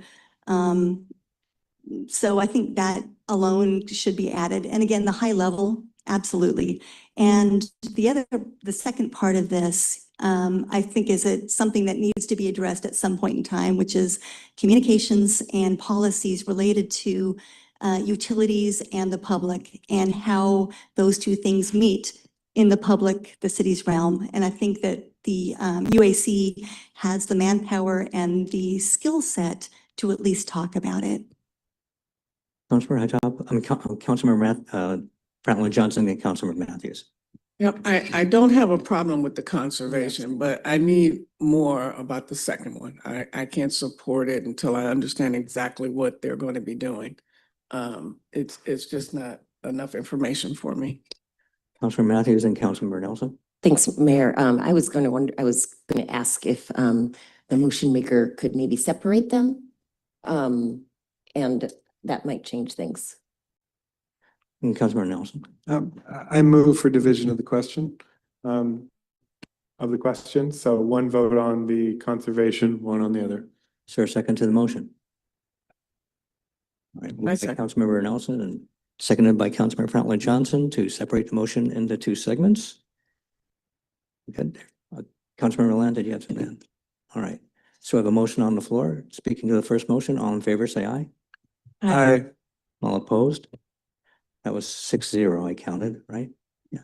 Chair votes aye. Councilmember Nelson, your light is on. Councilmember Land. Okay, so this is a separated motion, so I move that the UAC adds recommendations, I move that the UAC should add to their work plan recommendations of policies and improve communication and coordination between utility agencies and the public. Second. Councilmember Land has moved a motion for the Utility Advisory Committee to increase communications between utilities and et cetera. And Councilmember Nelson seconded. Is there a discussion on the motion? Councilmember Scheider, then Deputy Mayor Hytopoulos.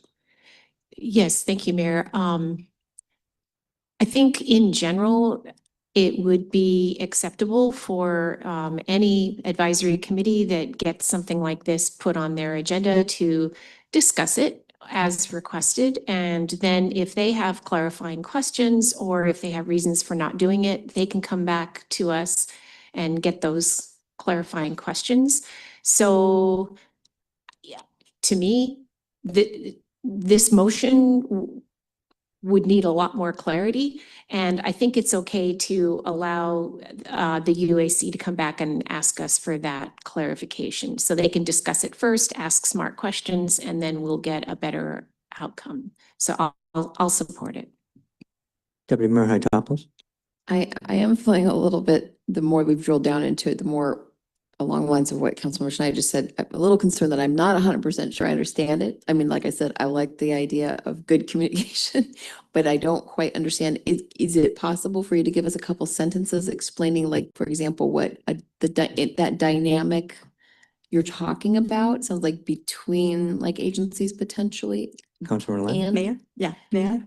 Thank you very much. Yes, so the reason I'm thinking about this a lot is in the last year or year and a half, both Puget Sound Energy, Comcast, and other utilities have had interactions with the city as well as the public in relationship to the work that they do on Bainbridge Island. So specifically, PSE has been asking hundreds and hundreds of people for utility easements in relationship to the Winslow Tap project, the Merton Cove project, other projects.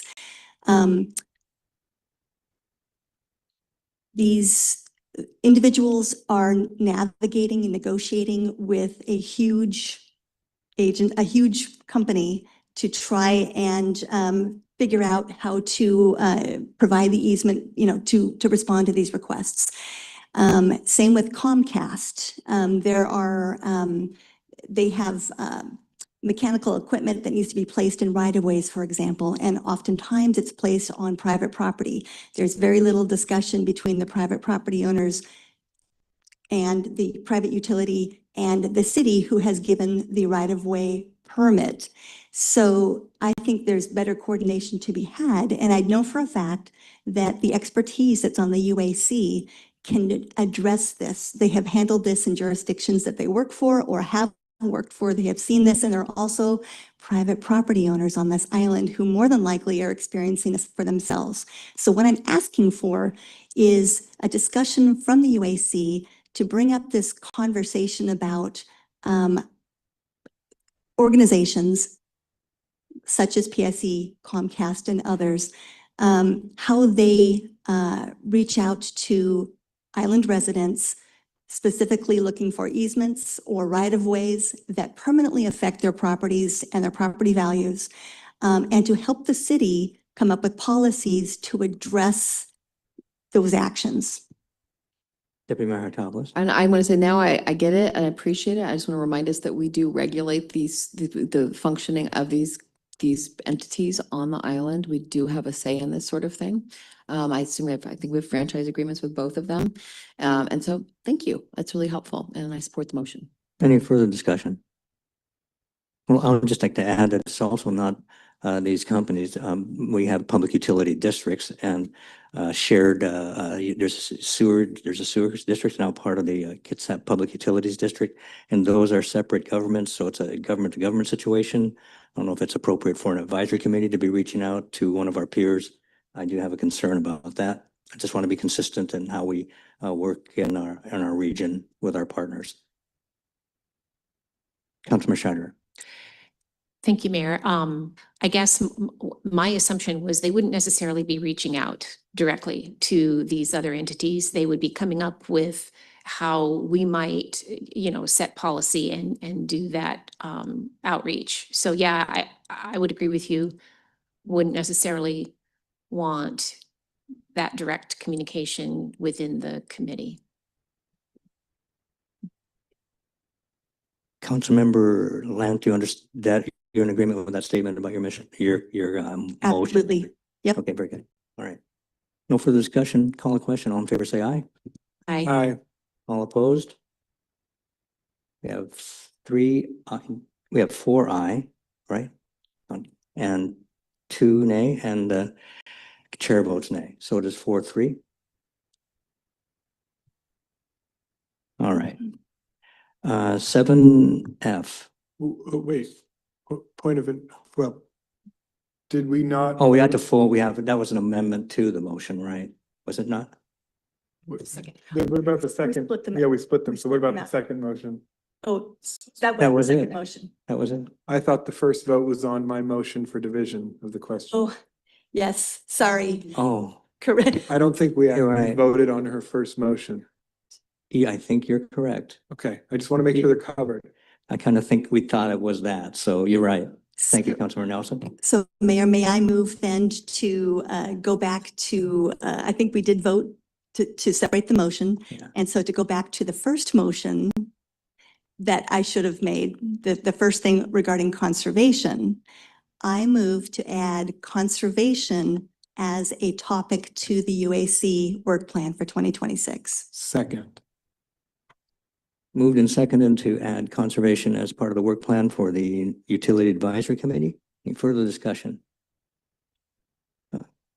So back to square one, calling the first motion. All in favor? Aye. All opposed? And 6-0, the chair votes aye, 7-0. All right, now we can Wait, move to Chair, Councilmember I Nelson. want to make a motion myself. Councilmember Nelson. I moved to add to the 2026 work plan the following. Provide recommendation on whether the city should have a goal of consolidation of the water systems on Bainbridge Island under city ownership and or control. Councilmember Nelson has moved that, and is there a second? Seeing no second, the motion fails. 7F, Race Equity Advisory Committee's 2026 work plan. I think I would appreciate a motion to approve the agenda, the work Go. plan as amended. There we, now finally got, thank you. Is there a motion to approve the Utility Advisory Committee 2026 work plan as amended? So moved. Councilmember Schneider moved and Councilmember Land seconds. Any further conversation? Seeing none, all in favor say aye. Aye. All opposed? Vote 6-0, the chair votes aye. Now, let's move to item 7F, the Race Equity Advisory Committee's 2026 work plan. Deputy Mayor, Interim Manager. I think the same comments apply. So this is ready for your review. We did have a discussion. There were no motions made at the study session. The work plan was not amended, so it's as you saw it before, ready for your consideration of approval. Thank you. Councilmember Pamela Johnson. I move to approve the 2026 work plan for the Race Equity Advisory Committee. I'll second. It's moved by Councilmember Frontline Johnson, seconded by Councilmember Schneider to approve the Race Equity Advisory Committee's 2026 work plan. Any discussion? Councilmember Lant? I'm in favor of the Race Equity Advisory Committee work plan. But I also want to acknowledge that there are, I think we're bumping up against, clearly from public comment earlier today, we are bumping up against the duties and responsibilities of committees and commissions in relationship to city council. And so I will support this work plan, but I will also just note Bainbridge Island Municipal Code 2.72.0.040, the duties and responsibilities. There are 8 points listed in section A that directs the committee shall have the following duties and responsibilities.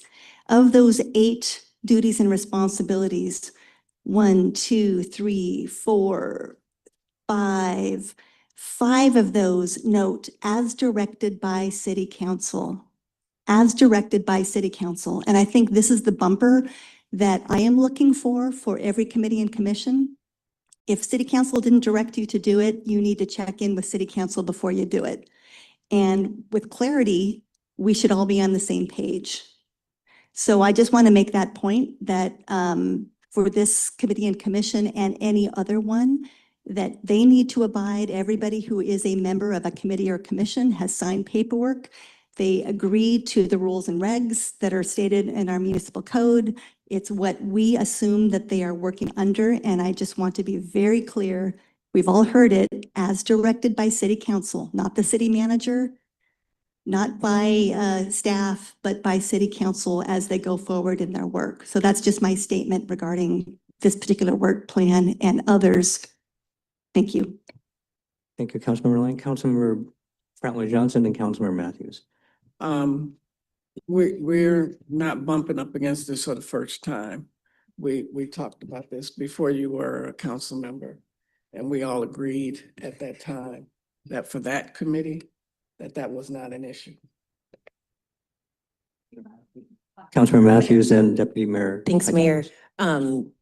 So I fully support the Race Equity Advisory Committee's 2026 work plan and thank them for all they do for our community. Thank them for advising us and giving us direction sometimes when we need it. And I realize that sometimes the committee may look and feel a little bit differently, but that's just the way it goes. And so I really appreciate all the comments of committee members this evening. We hear you and we look forward to collaborating and working with you. Keep going. Thank you. Deputy Mayor Hytopoulos, then Councilmember Lamb. Well, I mean, I don't disagree at all with Councilmember Lant. And I guess I'm just confused because this is that moment where they get to populate, all the committees can populate their proposed work plan. There can be like a genesis from the committee. We want to work on this. And then when we approve it, then we've approved it. And I'm assuming you agree with that. So I guess I'm kind of lost as to what the problem is. So I don't know if you can help us understand how it relates to this, or do we need a different conversation?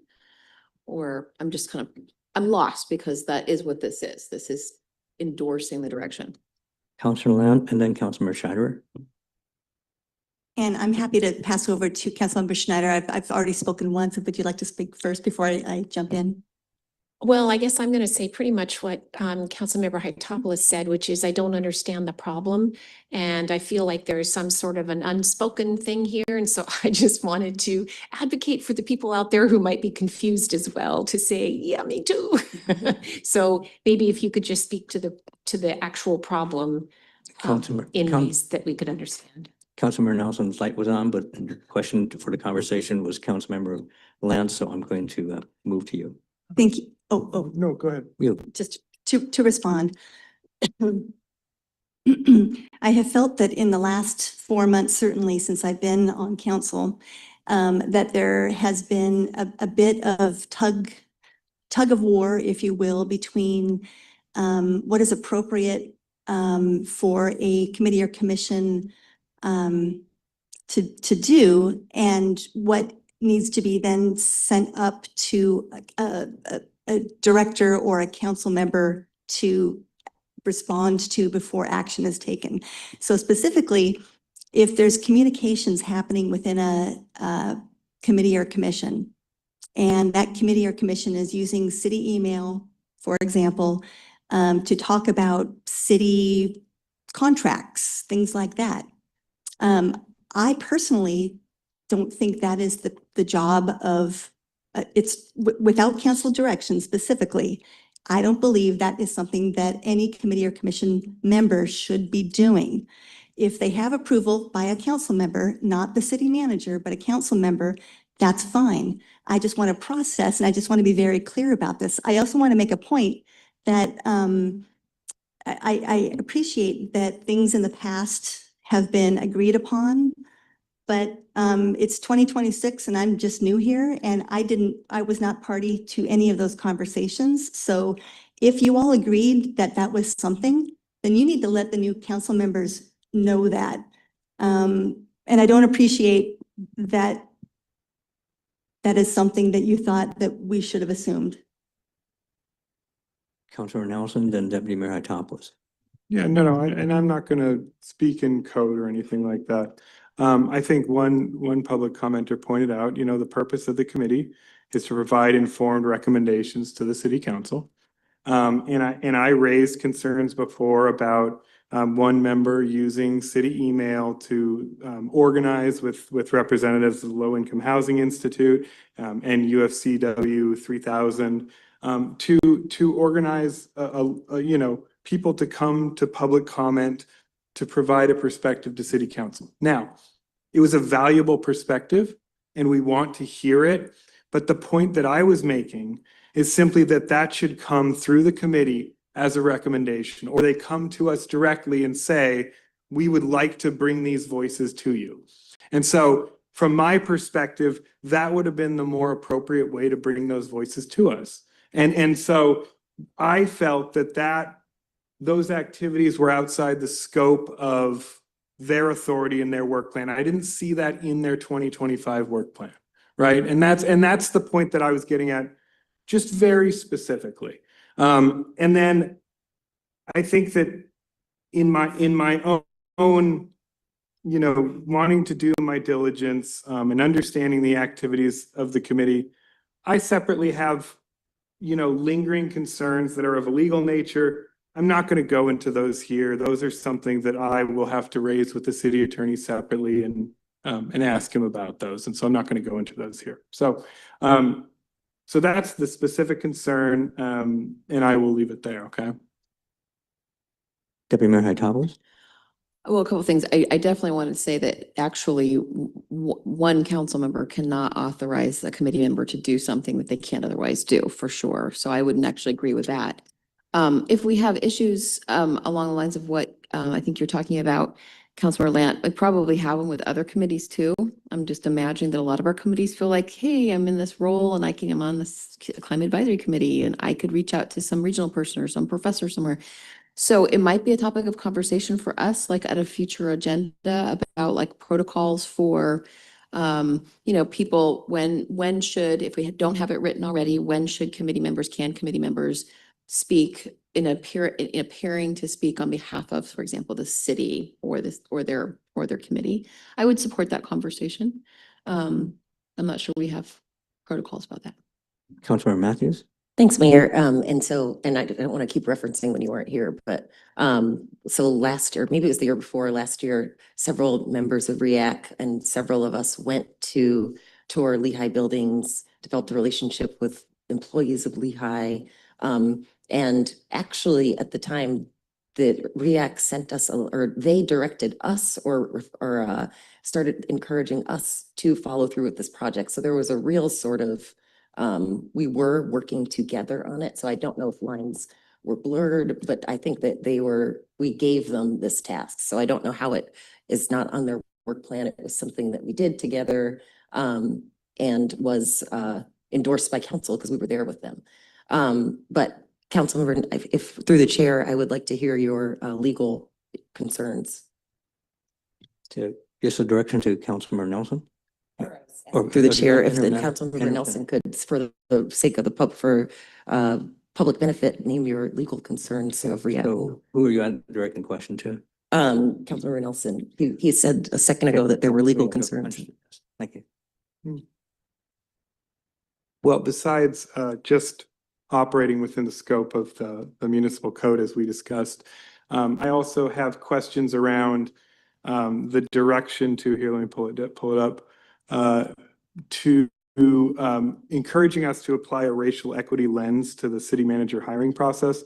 I know one individual at public comment had mentioned changes in legal precedent around employment law and even college admissions. And so I think it's something where I would want to check with the city attorney to make sure that that's consistent with Title VII of the Civil Rights Act and the Washington Law Against Discrimination specifically. So that's point one. Point two, at the last time they were here, I did not have the benefit of the racial equity toolkit. I have some questions as to why that has been implemented citywide without having been approved by the city council. And then separately, when you look in it directly, if you go to page 5 under workplace and workforce, it discusses attaining racial equity in hiring, retention, promotion, and contracting to foster an environment where diversity and perspective informs decision-making and everyone experiences a sense of belonging. I mean, that's fine and that's good. I just want to make sure again that that is consistent with Title VII of the Civil Rights Act and the Washington Law Against Discrimination, right? So my concerns are both scope of authority and operating within the scope of their authority under the municipal code, and also the extent to which recommendations made are consistent with federal and state law, to be very specific. Thank you. Further discussion? Andrew's working. Anyway, so I can't remember, Councilmember Franklin Johnson made the motion and the second was Councilmember Shatter, right? So Councilmember Nelson, I am going to be a no vote primarily because I have these lingering legal concerns, okay? I'll just leave that there. very good. We call the question. All in favor of the motion, say aye. Aye. That's 4. All opposed? Nay. Okay. Councilmember Lant, you were, okay, sorry, that was 5. That was 5 yeas, 1 nay. The chair votes aye, so it's 6 yeas, 1 nay. Thank you very much. Full discussion. 7G,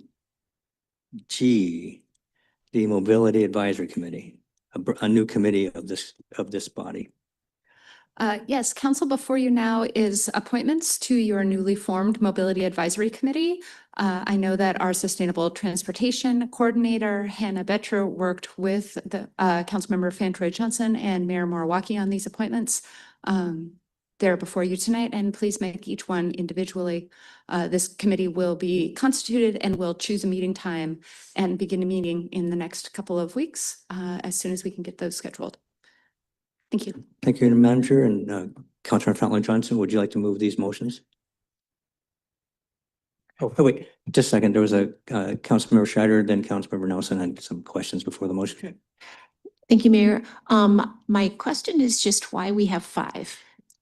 So I was assuming that we were kind of going for a standard 7. The new ordinance is a minimum of 5, is up to 7. That's why I'm asking the Yeah. question. Okay, yeah. That's what at least our policy says, the committees have to have a minimum of 5, maximum of 7. Always an odd number because you don't need tie votes. We looked at it, and when we interviewed people, we were either going to have an even number if we went over. So we decided to go with the minimum. And Councilmember Scheider, go ahead. okay, never mind. I'll accept that. Any other discussion? Councilmember Franklin Johnson. I move to confirm the recommended appointment of Matilda Clark to the Mobility Advisory Committee, position 1, for a 1-year term ending June 30, 2027. Second. It's moved by Councilmember Franklin Johnson and seconded by Councilmember Nelson to appoint, missed the name already, Matilda Clark to the Mobility Advisory Committee for a 1-year term. Councilmember Scheider. I just want to remind folks that this is a high school student, is that right? Yes. And just really enjoyed reading that resume. So I just wanted to make that point before we voted. Thank you. And speaking to the motion, she was just a delight to interview, it really was. Okay, so to the question, all in favor of this appointment, say aye. Aye. Opposed? 6-0 and the chair votes aye. Councilmember Franklin Johnson. I move to confirm the recommended appointment of John Grinner to the Mobility Advisory Committee, position 2, for a 2-year term ending June 30, 2028. Second. Councilmember Franklin Johnson moved to appoint John Grinter to a 2-year term to the Mobility Advisory Committee, seconded by Councilmember Lamb. Any Councilmember Scheider? Yeah. You didn't think I was going to shy away from this, did you? Yeah. I just wanted to say that I've really enjoyed a lot of John's ideas over the years, and I'm glad to see him back on the committee because he was on a previous version of it. Speaking of the motion, he's pretty well known on this island for being a very strong trails advocate. So, Councilmember Franklin Johnson? I move to we haven't voted on this one yet. I thought you had a comment on Mr. Grinter. Sorry. Okay, no worries. I'm glad you're on top of that. Okay, all in favor of the motion for John Grinter 2-year term on the Mobility Advisory Committee, say aye. Aye. Aye. Opposed? 6-0 and the chair votes aye. Now, Councilmember Franklin Johnson. I move to confirm the recommended appointment for Ross Eld to the Mobility Advisory Committee, position 3, for a one-year term ending June 30, 2028. Second. Chair second.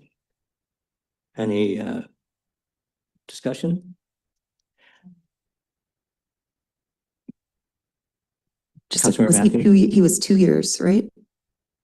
Two-year Yeah. term, yeah. Okay. Just, he didn't think we're giving him just one. Yeah, 2-year term. It's been moved and seconded for this motion. Any further discussion? All in favor, say aye. Aye. Opposed? Chair votes aye, 7-0. Councilmember Brownlow Johnson. I move to confirm the recommended appointment of Joseph Edgill to the Mobility Advisory Committee, position 4, for a 3-year term ending June 30, 2029. Second. It's been moved and seconded to appoint this 3-year term. Any comments to the question? All in favor, say aye. Aye. Aye. Opposed? 6-0. Chair votes aye, 7-0. Thank you very much, Council. One more. One more. Yeah, good. I move to confirm the recommended appointment of Andrea Wilson to the Mobility Advisory Committee, position 5, for a 3-year term ending June 30, 2029. Second. Moved by Councilmember Fenton Johnson, seconded by Councilmember Nelson to appoint Andrea, and I already forgot her last name, to a 3-year term.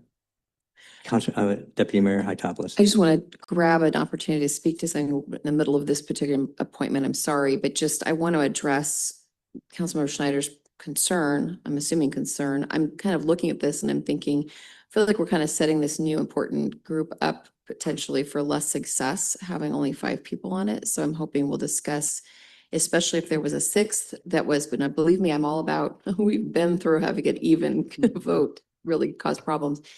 But talking about how we can work to make sure that if we were almost there, we can get to 7. I'm just thinking about people falling off. And anyway, just expressing concern about that as I, of course, vote for this motion.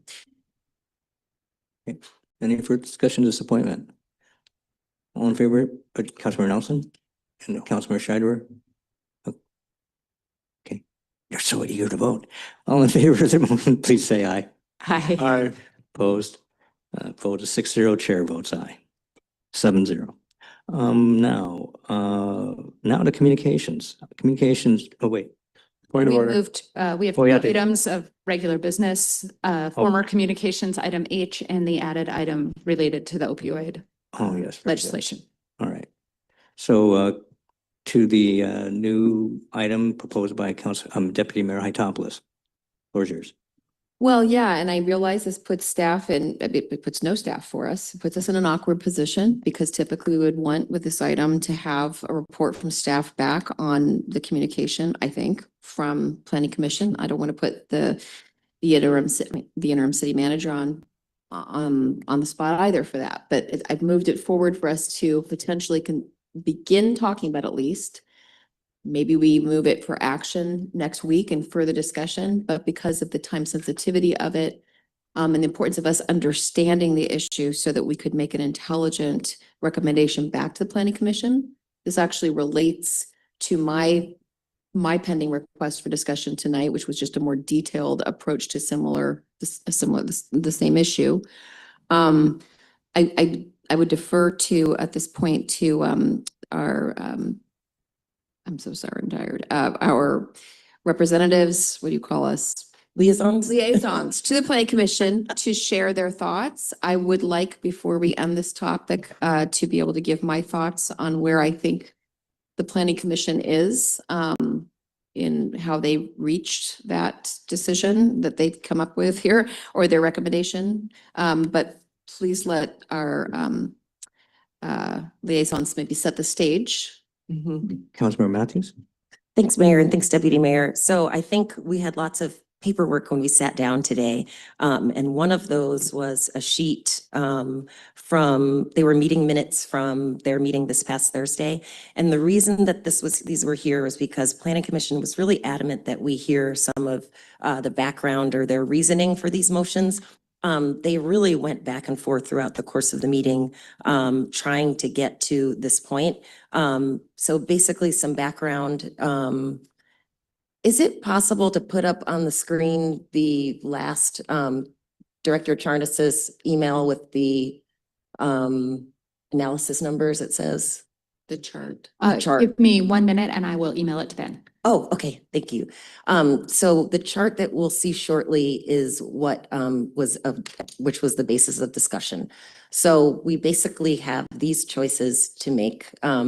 There was the capacity analysis that was for whatever reason, if it was a miscommunication or whatever happened, there was a capacity analysis turned in, and there was a capacity analysis that Planning Commission had worked very hard to put together. And their capacity analysis, as shown here, would have us less 420 towards the number that we were supposed to have. And so planning had put together another analysis based on these numbers. And what we were asking Planning Commission to do is give us some direction of how to proceed. And they came back with a motion with giving us some choices of how to direct them, basically. Does that make sense? Yeah, in a way. So their motion that they came up with was to recommend. Wait, let me find the last one. Okay. So they went. Okay, so I moved to recommend 2 options to the city council to consider. Option 1, proceed with the 4-6 analysis numbers. So those are the numbers on the right, which did not give us enough capacity in its end. I want to be sure to mention that Commissioner Blossom and others did mention things that might not have been counted in that capacity analysis, such as she was questioning whether Suzuki was counted or other things that might make that 420 number smaller. They were still getting to the premise that it wasn't going to be enough, but we'll see. So anyway, so proceed with the 4-6 analysis numbers with existing base FAR. Note, they wanted us to send us the note, this is not likely a compliant plan in its current state. If the city council chooses this option, it's recommended to engage with the Department of Commerce to make the case for why we believe increasing FAR alone will not yield the affordable housing units. So that's one option. Procedure. So you made one motion already. No, I'm reading Planning Commission's motion. Planning Commission. Okay, Yeah. thank- No, I'm not making any. All right, So great. I'm just reading Planning Commission's motions to us that they made Thursday, but they put on the sheet. Thank you. And just trying to explain the why for how and then option 2 was proceed with the adjusted base FAR of 1.0 or is near to 1.0 from 3.2, which is that left-hand column, which is what staff had come up with and turned in. Thank you, Ben. This is it. And so they were saying proceed with the adjusted base FAR of 1.0 from 3.2 with a maximum cap on unit size. They were trying to think of ways to get to affordability and including all tools in the toolbox or adjusting those numbers to allow for the fewest number of units to bring us in compliance with the state's mandates.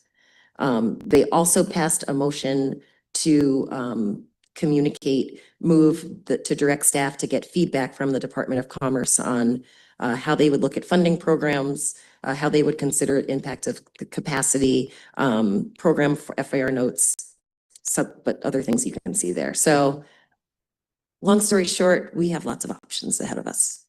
Okay, Councilmember Nelson, then Deputy Mayor Hytopoulos. I would like to, can Deputy Mayor speak before me and then I'll come in? The rules, you haven't spoken yet, so please take your turn, unless you want to pass. He's Pat. Well, okay, I'll. Referring to me. Yeah, Deputy Mayor.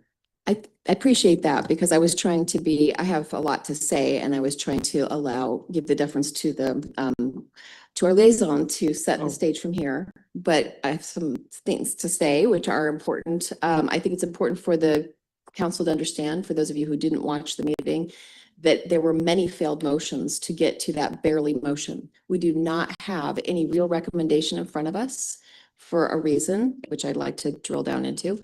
And so there is no real guidance. They tossed and turned and couldn't come up with anything, and they basically thrown back at us for all practical purposes with a little hopeful modification to maybe make it better, largely because they started off their meeting with a false dichotomy created by staff that originated from the issue that we've been playing with here, that we've said we need to talk about, that they already asked us before to talk about, which is what are we going to do about the fact that what was turned in to the to Commerce, what Commerce has been looking at, is a preferred alternative that includes recommendations that didn't come from Planning Commission, didn't come from us.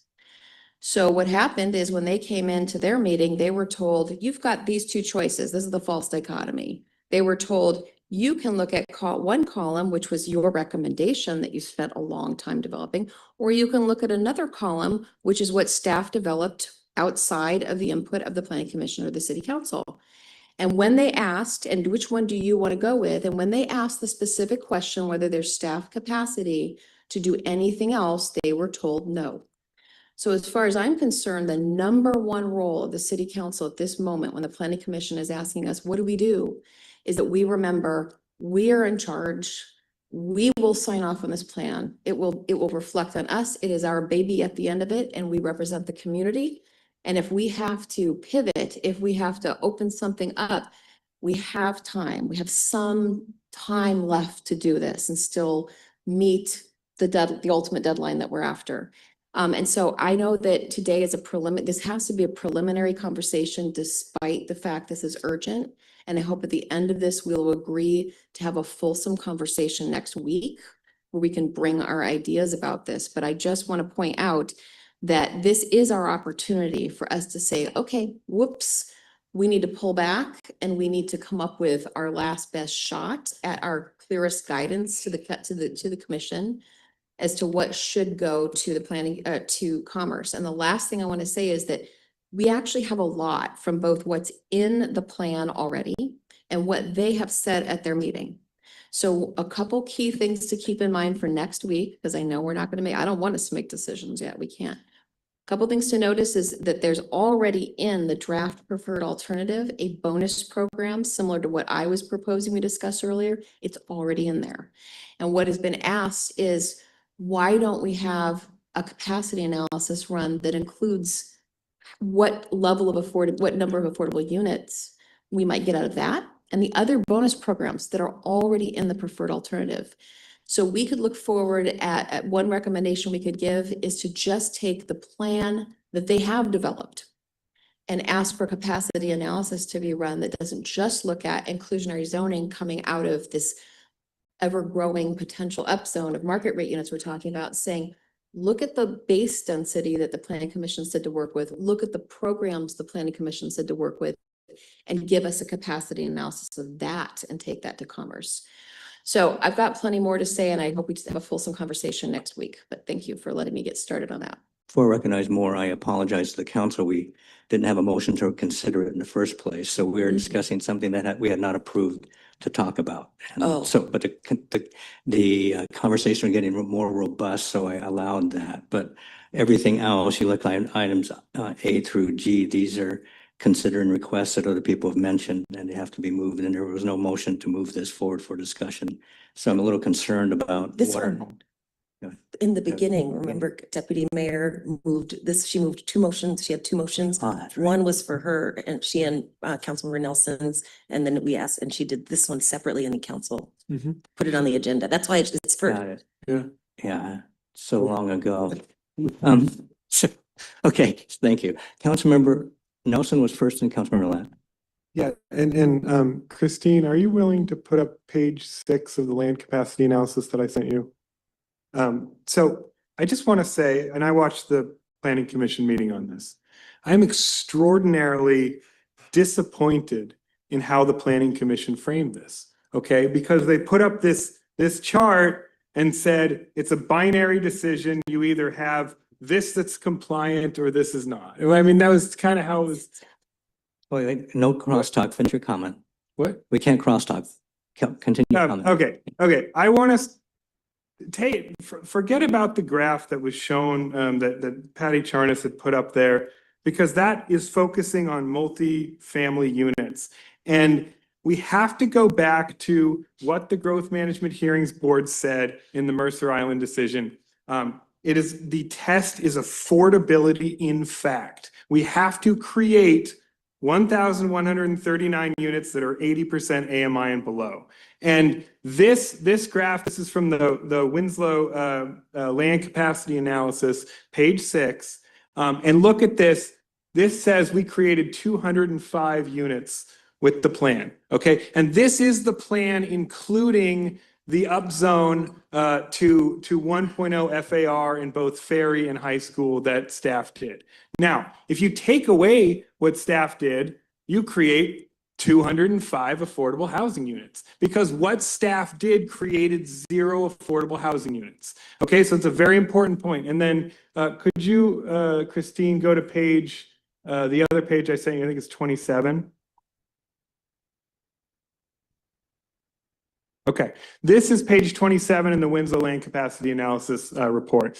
And these are pipeline projects, okay? And this shows you 625, 90 units, Oliver, 13 units. That second column are affordable units, right? Wintergreen, 31 units, Erickson, 18, and then Finch Green will be 22. That adds up to 174 affordable housing units, okay? So 205 units minus 174 units means everything the Planning Commission did on voluntary inclusionary zoning created 31 units of affordable housing.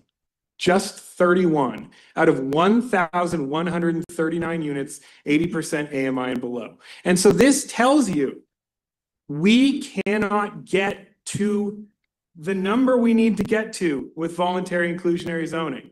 And if you do mandatory inclusionary zoning, developers say you can't do more than, say, 5% required affordable housing, which means you literally have to triple the population to get to that number. So we listen, we can keep what the Planning Commission has done. We can keep this program in here, but we have to add something on there around subsidies. Okay. And that's what I want to really get at. And I think we need to add a very specific language to the comp plan, including all this stuff that the Planning Commission did, that says we intend to subsidize the remaining 934 units of affordable housing, right? And then we need to specifically cost out what it would cost to subsidize those units, right? And a specific estimate of what it would cost. Then write in what we think we can get in grants and other outside funding. And then subtract the difference between the two is gaps in local funding, which is what we're required to put in the comp plan pursuant to RCW, I think it's 3670A 0702D2, okay? Be very specific, because that's what we need to do, because we're not ever gonna get there through inclusionary zoning. And if we do this market rate up zone that the planning department has recommended, you're just going to have the Growth Management Hearing Board again say that it's a non-compliant plan because you only create 205 units of affordable housing, right? So to me, that is just, I think Chair Blossom said it really well, which is it is essentially using up our sewer capacity on market rate units, and then there's questions about the water, and then you're not actually going to create the affordable housing we're required to create. And that's what we're supposed to do here. So I would strongly push that we keep what the Planning Commission actually recommended and have the Planning Department do a land capacity analysis for that. And then we need to add some language in there about how we're going to subsidize it, what that's going to look like, what the sources of funding we might use for that, and we turn it in from there. Because doing this market rate up zone to FAR 1 in Ferry and High School Road, it's just not going to get us to a compliant plan. And I will say this also. The concern here is around not enough multifamily units. If you subsidize 934 units of affordable housing, those are going to be multifamily units, right? So if we do that, you get over that hurdle. So we need to put something in there about subsidies, and we need to stop trying to comply with HB 1220 entirely with inclusionary zoning. And I'll leave it there. Councilmember Luant, then Councilmember Matthews, then Deputy Mayor Itopoulos. All right, thanks so much. Yes, as co-liaison to the Planning Commission, I was also at that meeting, And I'm aware that many of us watched the meeting. My takeaway at the end of it was that the Planning Commission was struggling with the options provided to them. And at the end of the day, what I heard was the planning staff didn't have the time, they didn't have the staff, they didn't have the money to provide further recommendations. And again, some of the timelines we're under are self-imposed. I think that we maybe have some opportunities to find some wiggle room for ourselves, but just trying to throw the macaroni at the wall and see if it sticks doesn't seem to be an approach that anybody wants to, especially when the Planning Commission's been working on this for so long. To just give them these options is it's inappropriate. So I do think that we either need to give more money, more time, and more staff to come up with recommendations that actually satisfy HB 1220, satisfies Commerce. And if we can talk to Commerce, or if we can have more check-ins with Commerce, we'll have a better guide on the work we're doing. Councilor Matthews and Deputy Mayor Hytopoulos. Thanks, Mayor. I just wanted to make sure that the public and Planning Commission knows how hard they are working and what a really great job that they are doing, and that none of this is their fault. It's the situation we found ourselves in for a multitude of reasons, but they are doing really great work. Anyone who listened to that meeting and how hard they were working on coming to some sort of recommendation to give to us to make our decisions easier would know just how hard they're working. So I don't want it seems some of our comments seemed like Planning Commission did, they're not. They're doing really great work. I think thinking about their work, they have a meeting this Thursday, a special meeting. Time is of the, I know we want to say that we have more time than we think. At the end of this process is something called a builder's remedy if we do not get our homework turned in. And I hate to have a crystal ball and say it, but I really see us getting there by, I hope I'm wrong, but I really see us getting there, unfortunately. So I think we really need to, it's hard. We don't have all the information we might need, but I would really feel more comfortable if we gave Planning Commission some sort of direction at the end of our conversation this evening for them to start working on Thursday. And just really reiterating what an incredible job they're doing with the situation they have. Deputy Mayor Hytopoulos, then Councilmember Scheider. Yeah, I'm not as worried about us not having the time, because going back to, and I think I can kind of pull together both what I've heard from Councilor Nelson, what I was saying, and I would draw your attention to this document that I passed out to everyone, and I actually could be put on the screen by staff if you can see which it is. It's got a highlight section. It's about bonus. I think I called it bonus FAR program, 100%. Program 100% affordable housing. So this is what I referred to earlier, which is that in the draft plan, there is already an addition by them. So it's already, nobody has to recreate this, for a bonus program for 100% affordability throughout all of our FAR, all of our mixed use zones, what's now called the Winslow Town Center, I guess. And so the difference between simply having two things that weren't done, taking, in other words, the Planning Commission's plan and not messing with it, and just taking that and saying this recommendation needs to also have a capacity analysis applied to it. And a capacity analysis needs to be applied to anywhere else that they have put bonus programs. And then very importantly, what Councilmember Nelson says, the one missing piece, because there's no way that Commerce, and assuming that the entity that does our land capacity analysis also would need to know and figure out likelihood of building, that we have some sort of funding strategy. We're not going to get to the end of the comprehensive plan and get through Commerce unless we have some kind of a funding strategy. So as I think that's the way we can go, we're asking staff basically to populate it with all the known possible, ways we might do it, have that deficit, saying it's a known deficit that we have to work on like every other jurisdiction, because this is millions and millions of dollars worth of subsidy, and have that analysis brought forward. So we're not going back, we're not going to recreate the wheel. I think that's really important. That's the yellow section there. That's an addition in the comp plan. It's not perfect. If I would like to be able to move that we get rid of in the plan right now, we have bonus density up to 3.0 FAR and 4.0 FAR. And as we heard just yesterday from one of our affordable housing architects, 2.5 is enough.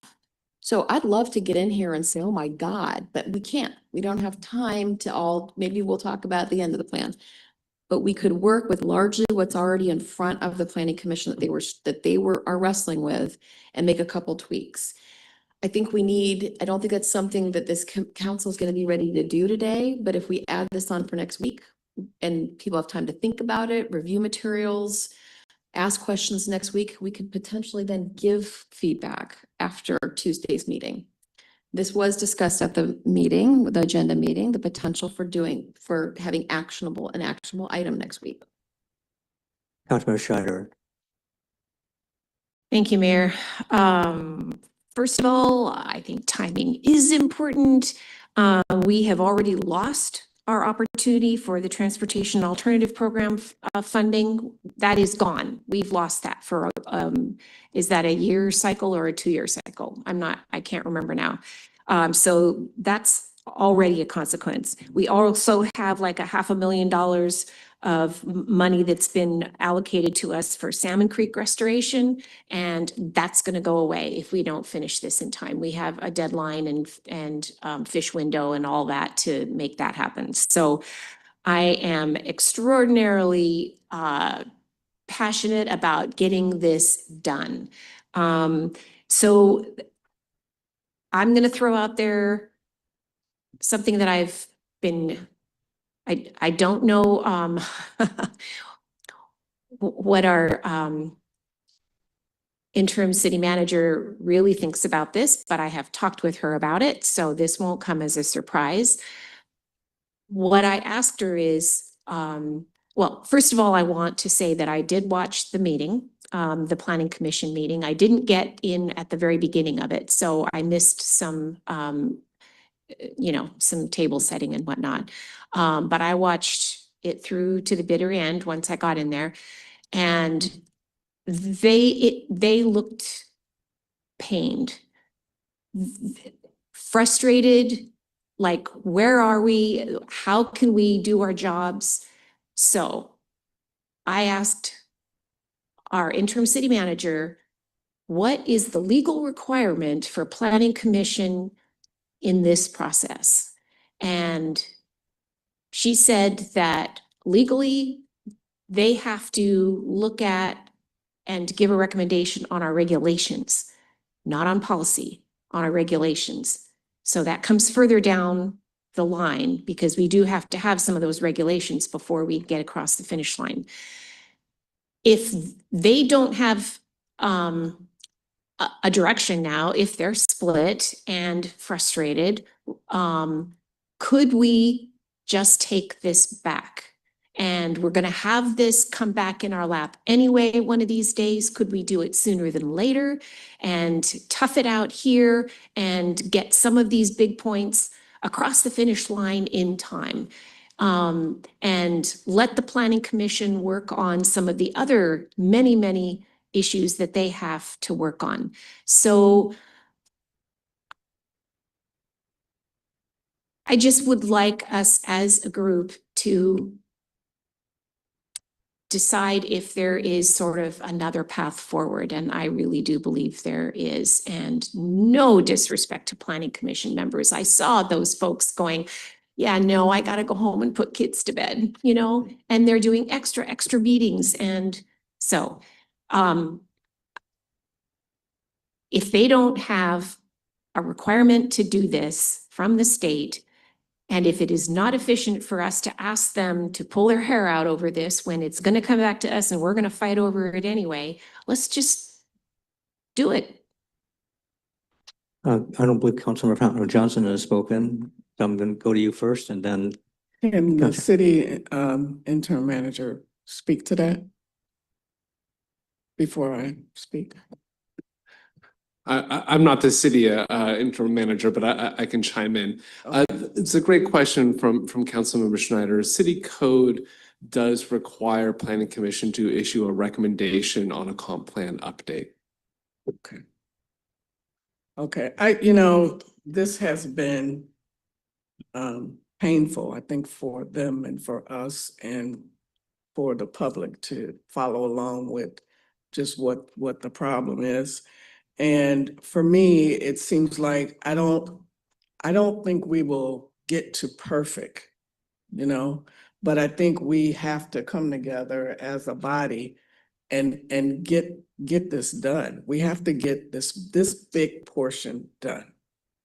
And if we need to come back and look at it later and make adjustments to, like you said, okay, it's too high, you know, the fire is up to 4. We can do that, but we need to come to some kind of conclusion.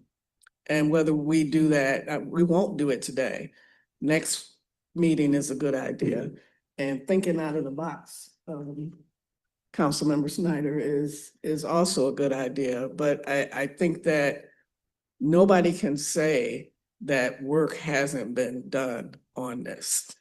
The Planning Commission has done, they've went over and above board trying to do this. It's a big job.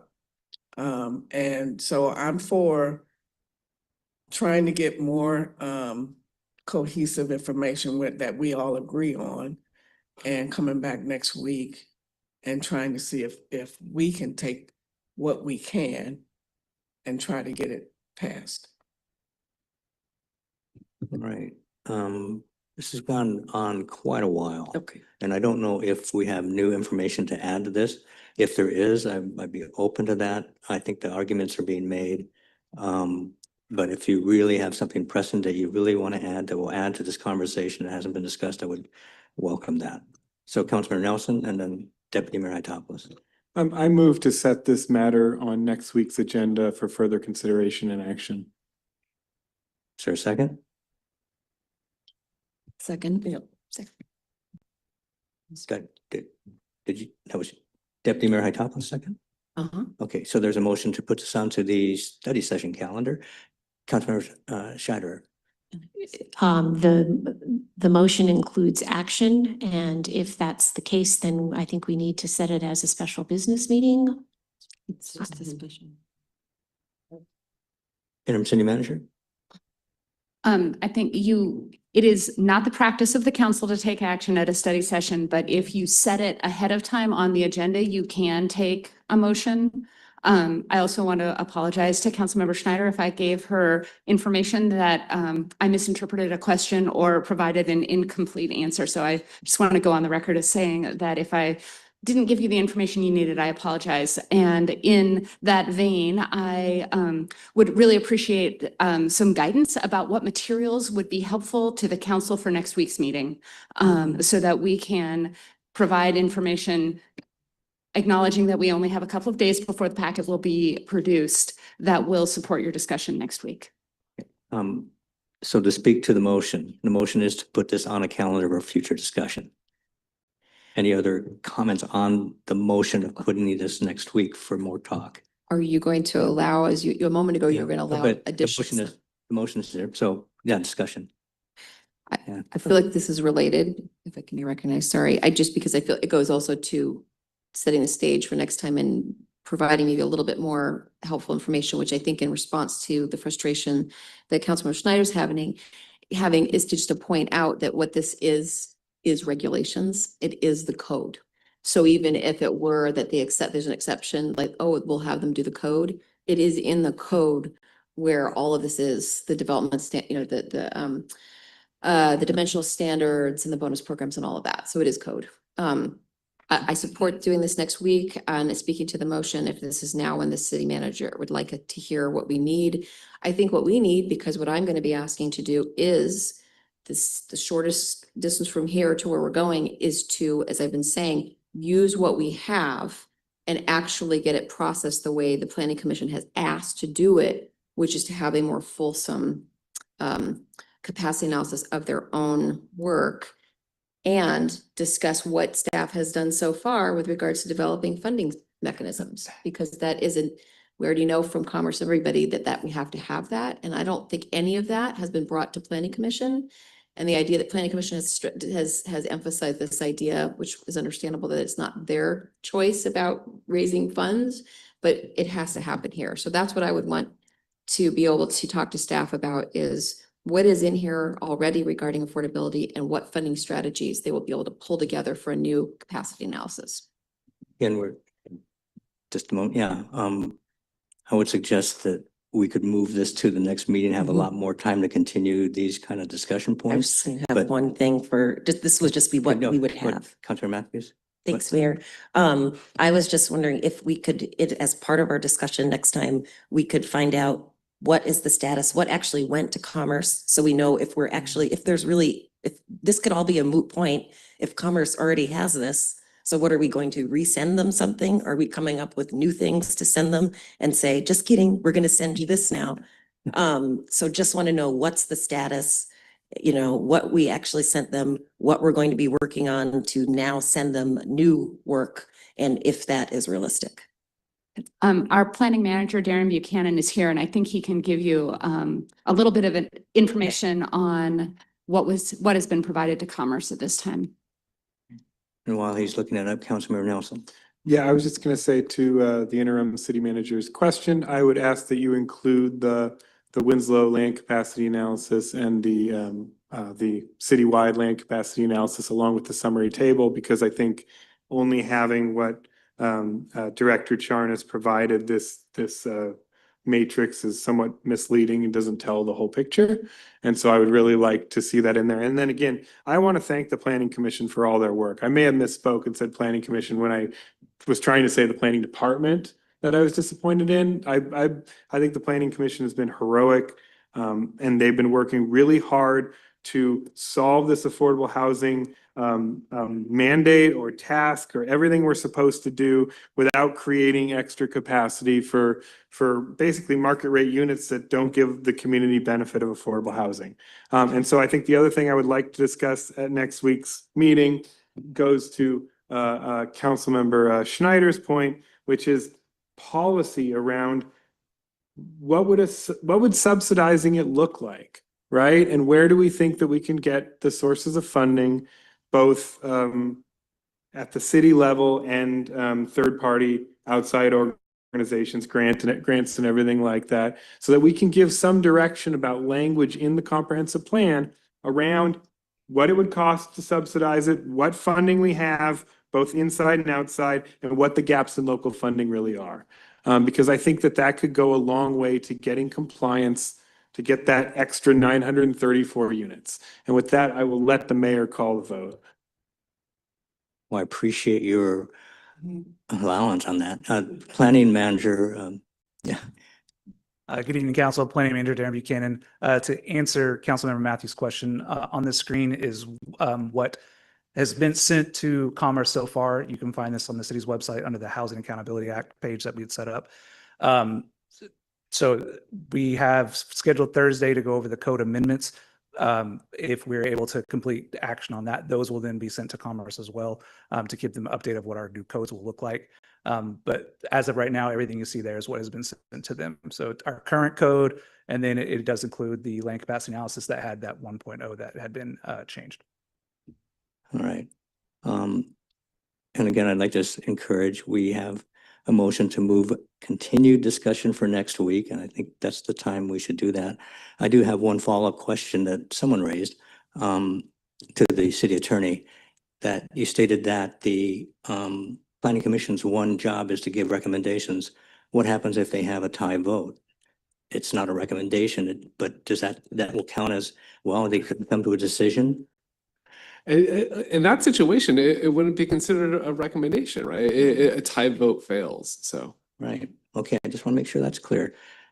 Deputy Mayor Hytopoulos? Yeah, actually, based on the planning manager's statement, it's something that we just need to realize. We're about to just kind of overlap with the work of the planning commission. So planning commission doesn't mean we can act today. This is the whole issue. But this is part of the urgency that Councilmember Matthews was talking about, is if they're about to try to get through the code, and then that code would be going directly to Commerce, and that code currently includes the 1.0 FAR, et cetera, and they were sort of asking our direction on which to include or not, that's going to have to get paused pending this Tuesday meeting. That just needs to be, realistically, it's going to have to be paused.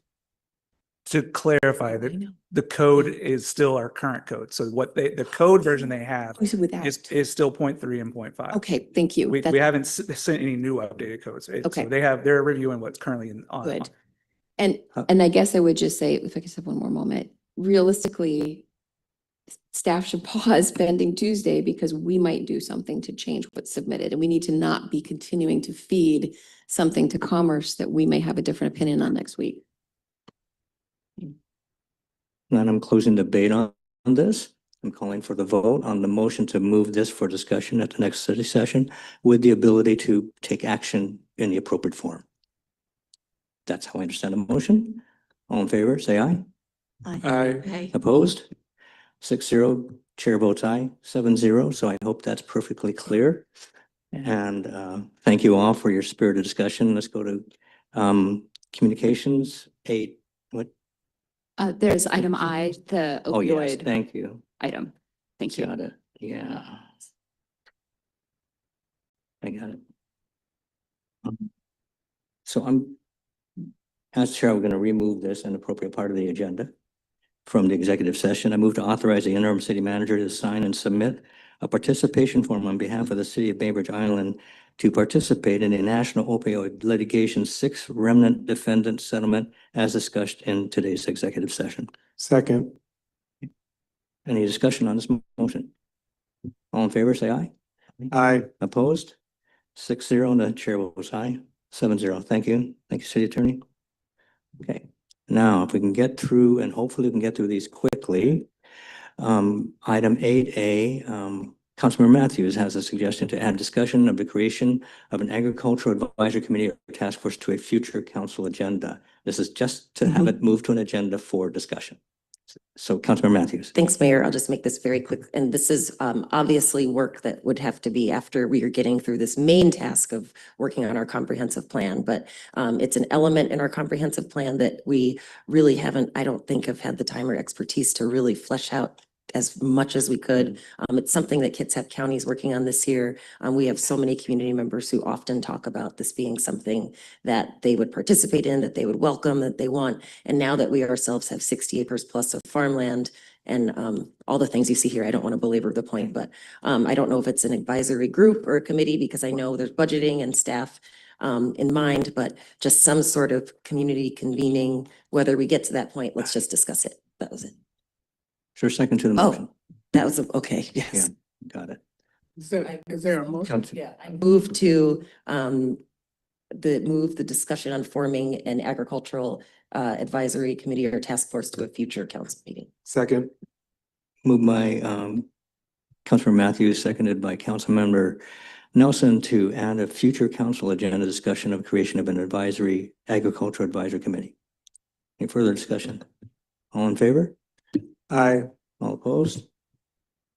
6-0, and the chair votes aye, 7-0. And I would please stress, these are being moved just to an agenda so we can just talk about it at that point. Okay.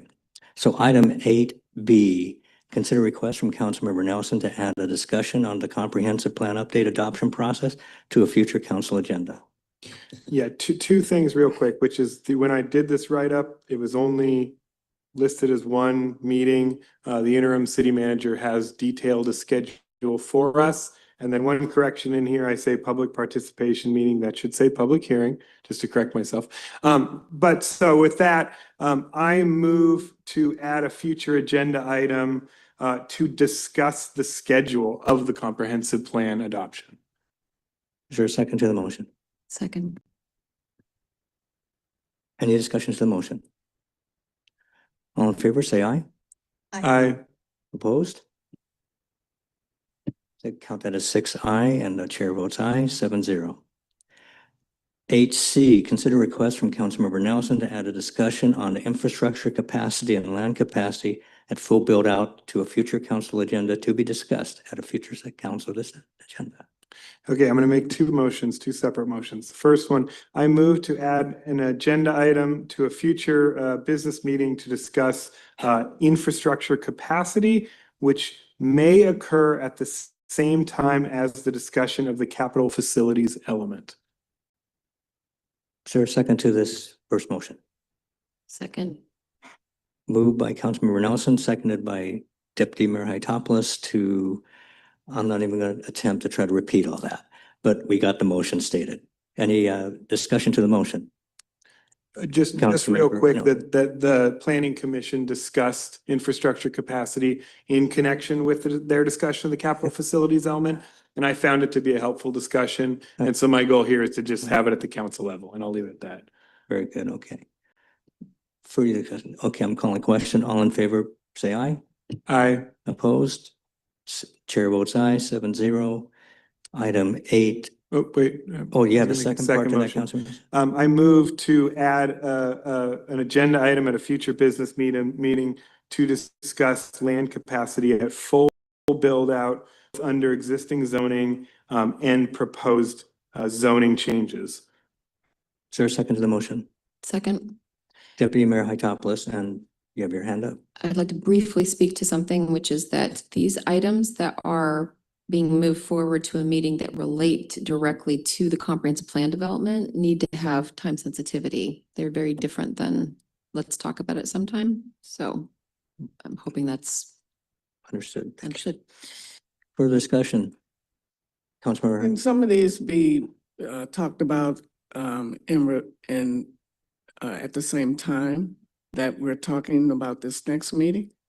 Or, perhaps. okay.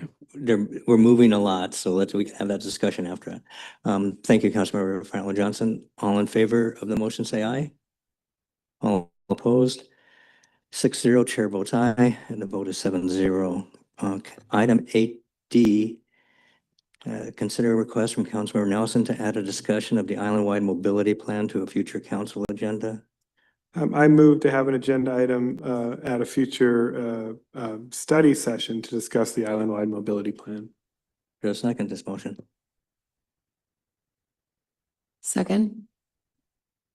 Any discussion? We just appointed a group, so we got some stuff to talk about, don't we? Okay, all in favor of this motion, say aye. Aye. Opposed? Vote was 6-0, chair votes aye, 7-0, this motion passes.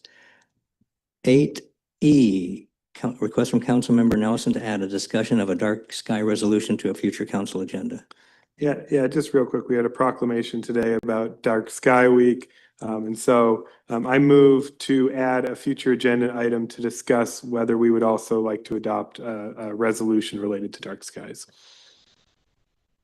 Is there a second? Second. Any discussion? Councilmember Scheider. Just curious what you see the benefit, the additional benefit would be? Councilmember, that directive, Councilmember Nelson? Yeah, I think it would just be more tangible action. Some of it would be, but it can really be anything that we want. It's just showing a little bit more of a serious commitment to it than just a proclamation. But really, I think this is just something for discussion at that agenda item. Councilmember Lant was first, and Councilmember Scheider. Yeah, I would. Councilmember Scheider. I also spoke with one of the supporters of that, Frank, and very much in support. And as a matter of fact, because of that, when I was doing my draft guiding principles, I tucked that in as one of the reasons why, so I guess I am leery of taking up council time right now to make that kind of a discussion. Maybe the second half of the year, anyway. So I guess I'll choose not to vote for it now, but that doesn't mean I'm not in support. Deputy Mayor Hytopoulos. I feel like, and I hope I'm not undermining, for example, Councilmember Matthews, but I'm assuming we're looking at second half of the year for some of these non-comp plan things, just getting them on the future agendas schedule out there. And in that context, I would support this as well for that reason. I'm supporting it with that expectation. To Councilmember Nelson, would that be your anticipation for your motion? Yeah, this is a non-urgent item. And the expectation in my mind is that we prioritize these comprehensive plan agenda items. And so this is a non-urgent one, but I hope that my colleagues will support it on a non-urgent basis. Okay. Any urgent discussion on this issue? All right. Call the question. All in favor, say aye. Aye. All opposed? Vote is 6-0. The chair votes aye, 7-0. And I think this is the last 8F. Consider request from Councilmember Land to add discussion on a waterfront park master plan to a future council agenda. Councilmember Land. Yes, I move to add discussion of a waterfront park master plan to a future non-urgent second half of the year discussion. There's a second. Second. Thank you. Councilmember Land has moved and Councilmember Nelson has seconded to have on a future non-urgent agenda item, a waterfront park master plan. Any discussion on this motion? All in favor, please say aye. Aye. Aye. Opposed? There's 6-0 and the chair votes aye, 7-0. And I think the oh, here we go. Yes. Count there. I thought we did that one earlier. Okay, communications 8G. Request from Deputy Mayor Hytopoulos and Councilmember Nelson to add a discussion on policy and process issues surrounding capacity analysis and communication with the Washington State Department of Commerce regarding HB 1220 compliance to a future council agenda. Councilmember Hytopoulos. Yep, Deputy Mayor. I will withdraw this as a formal request for a future topic with the understanding that I believe this overlaps with what we're talking about next week. And I would request my fellow council members to take a look at the full thing that was written up as part of my comments for next week. Right, so no motion on the floor. Thank you, Deputy Mayor. Councilmember Nelson. I move that this matter be consolidated with next week's discussion. No?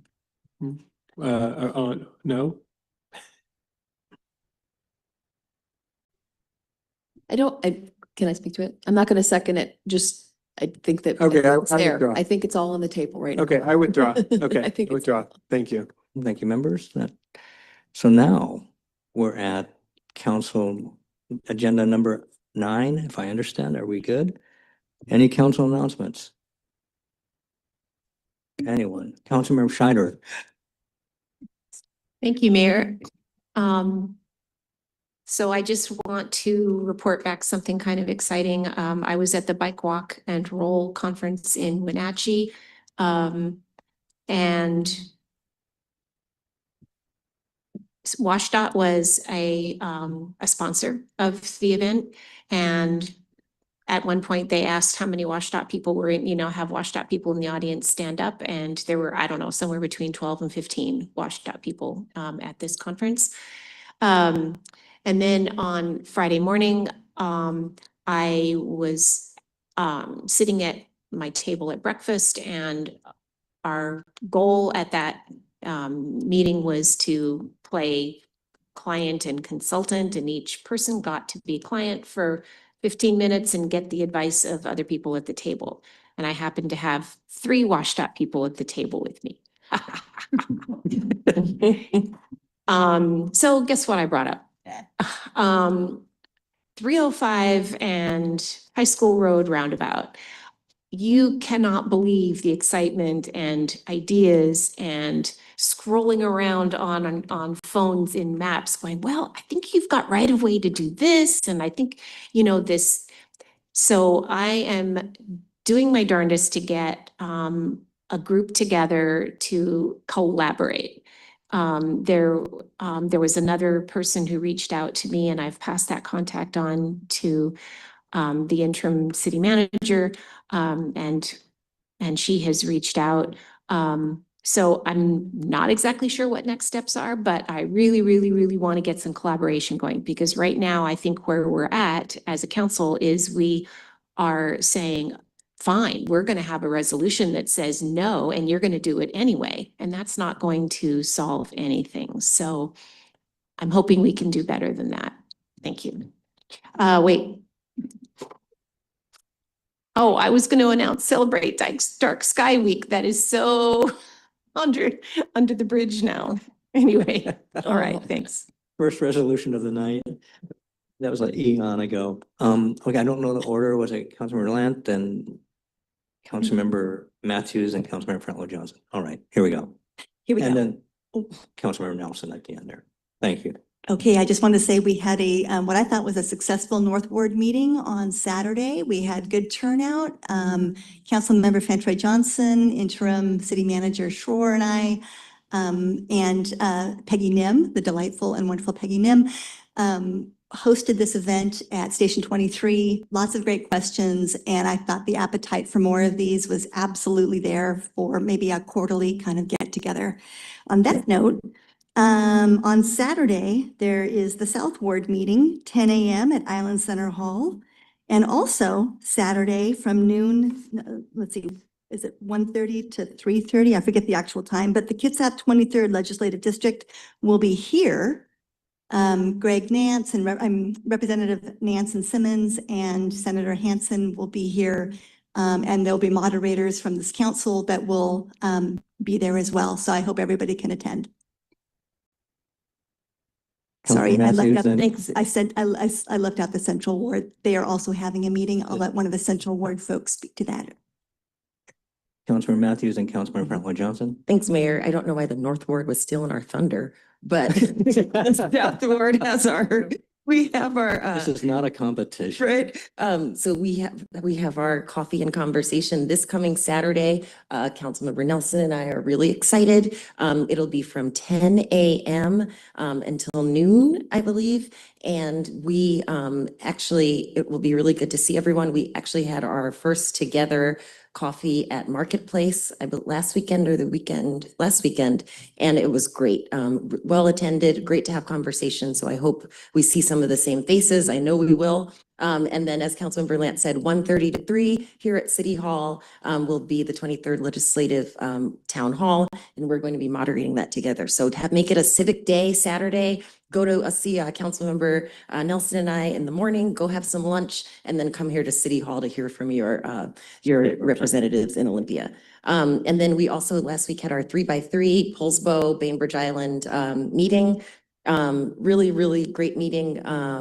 Talked about issues that affect us all. One of the main issues that Poulsbo was looking to us to work with them on, that they also consider an equity issue, is the location of the court. So that will be a further discussion as council to see if we would sign on to a letter of support for that topic to come up. So Mayor will get on that with Mayor Stern. And that was it. There was Melanie Keenan's Celebration of Life that Councilmember Nelson, Councilmember Lant, and I attended last weekend. That was really beautiful. And yeah, that's all I got. And the KETA annual meeting was last week too. So lots going on, lots coming up, and hope everyone's well. 2 weeks ago, because we didn't see each other last week. Councilmember Franklin Johnson and Councilmember Nelson. I attended the REACT meeting this week, and I also had a special briefing of the WHISPER, which stands for West Sound Partners for Ecosystem Recovery. They gave me a special meeting so that I could understand what projects was going on, and I got to watch the video about poop, and it's really great. It's yeah. They, it was very funny if you could see this video, but it's all about having a mobile boat that can come up and get rid of other boaters' poop. And that helps the ecosystem and the salmon and everything. And this group, they get federal funding, they get state funding that sometimes the city will have to match. But it's a lot of money, and it's doing a lot of good things for the streams and the waterways. There are projects on Bainbridge Island, and so stay tuned for more about that. Thank you, Councilmember Franklin Johnson. I'm sure that presentation was moving. Councilmember Nelson and Deputy Mayor Itopoulos. Yeah, so I just want to say the South Ward coffee that Councilmember Matthews and I had was just really well attended. And I would definitely say that the topic of the day was the head of the bay. That's what came up the most. And then I'm really excited about the South Ward meeting this Saturday. And it is a competition, and the South Ward is the best ward. And so we're just going to put that out there. I was, you know, it was tough to go to Melanie Keenan's service. That was a somber affair, but I think it was heartening to see the support of just shy of a quorum of this body there, to really support her. And there's actually the three of us are working with Charlie Kratzer and others on potentially a proclamation honoring her environmentalism. So that, I think that's the other thing. And I think the last thing that I would report is I took the time with my 2 jobs and 3 kids to read the entire island-wide mobility plan. And I encourage everybody to give it a full read. It is a thrilling document. And I hope that everybody is fully versed on it to have a study session about it, because I think there's a lot in there. And I'd love to see this council talk through the issues in it and really affirm that that's the policy direction we want to go. And I'll leave it at that. So thank you. Thank you, Councilmember Nelson. Deputy Mayor Hatopoulos. Yeah, I'm getting left out of the South Ward, but I will be there and I will be at the Central Ward. Sorry, I couldn't make North Ward last week, but yeah, we'll be at those 2 meetings this weekend. And Central will be in this chamber on Sunday at 10 o'clock. And I couldn't, the Deputy Mayor reached out to me as her at-large, asked me to come to the South Ward meeting. I was already booked on Saturday. There was a special panel of Congress people from Colorado, California, Oregon, plus some other elected officials. And I was asked to be part of that panel and talking about how to involve Asians and Japanese Americans more in the process because it's not there. And then there was a fantastic thing that afternoon called Defining Courage. This is a traveling exhibit. I mean, presentation. It's live music, orchestra, visuals. It's going to major cities all around the country. And I thought I knew a lot about this story, and there was more to be learned there. It was a wonderful experience at UW's Mini Hall. So, Councilman Scheider. Yeah, sorry, Mayor. I heard you say 10 o'clock for the Central Ward meeting, and I have it in my calendar as 1. I just want to be. I have it on 10 o'clock here. Okay. Yeah, so the South Ward meeting is from 10 to noon at Island Center Hall on Saturday, and the Central Ward meeting is from 1 to 3. And we, here in City Hall on Sunday, the 19th, we worked to try to find some different times and different days so that members of the community who have commitments, for example, on a Saturday morning could come to the one on Sunday afternoon. And I think we also would want to say to the community that they're welcome at any board meeting, not only the one for the place that they live. Any further announcements? Meeting's adjourned.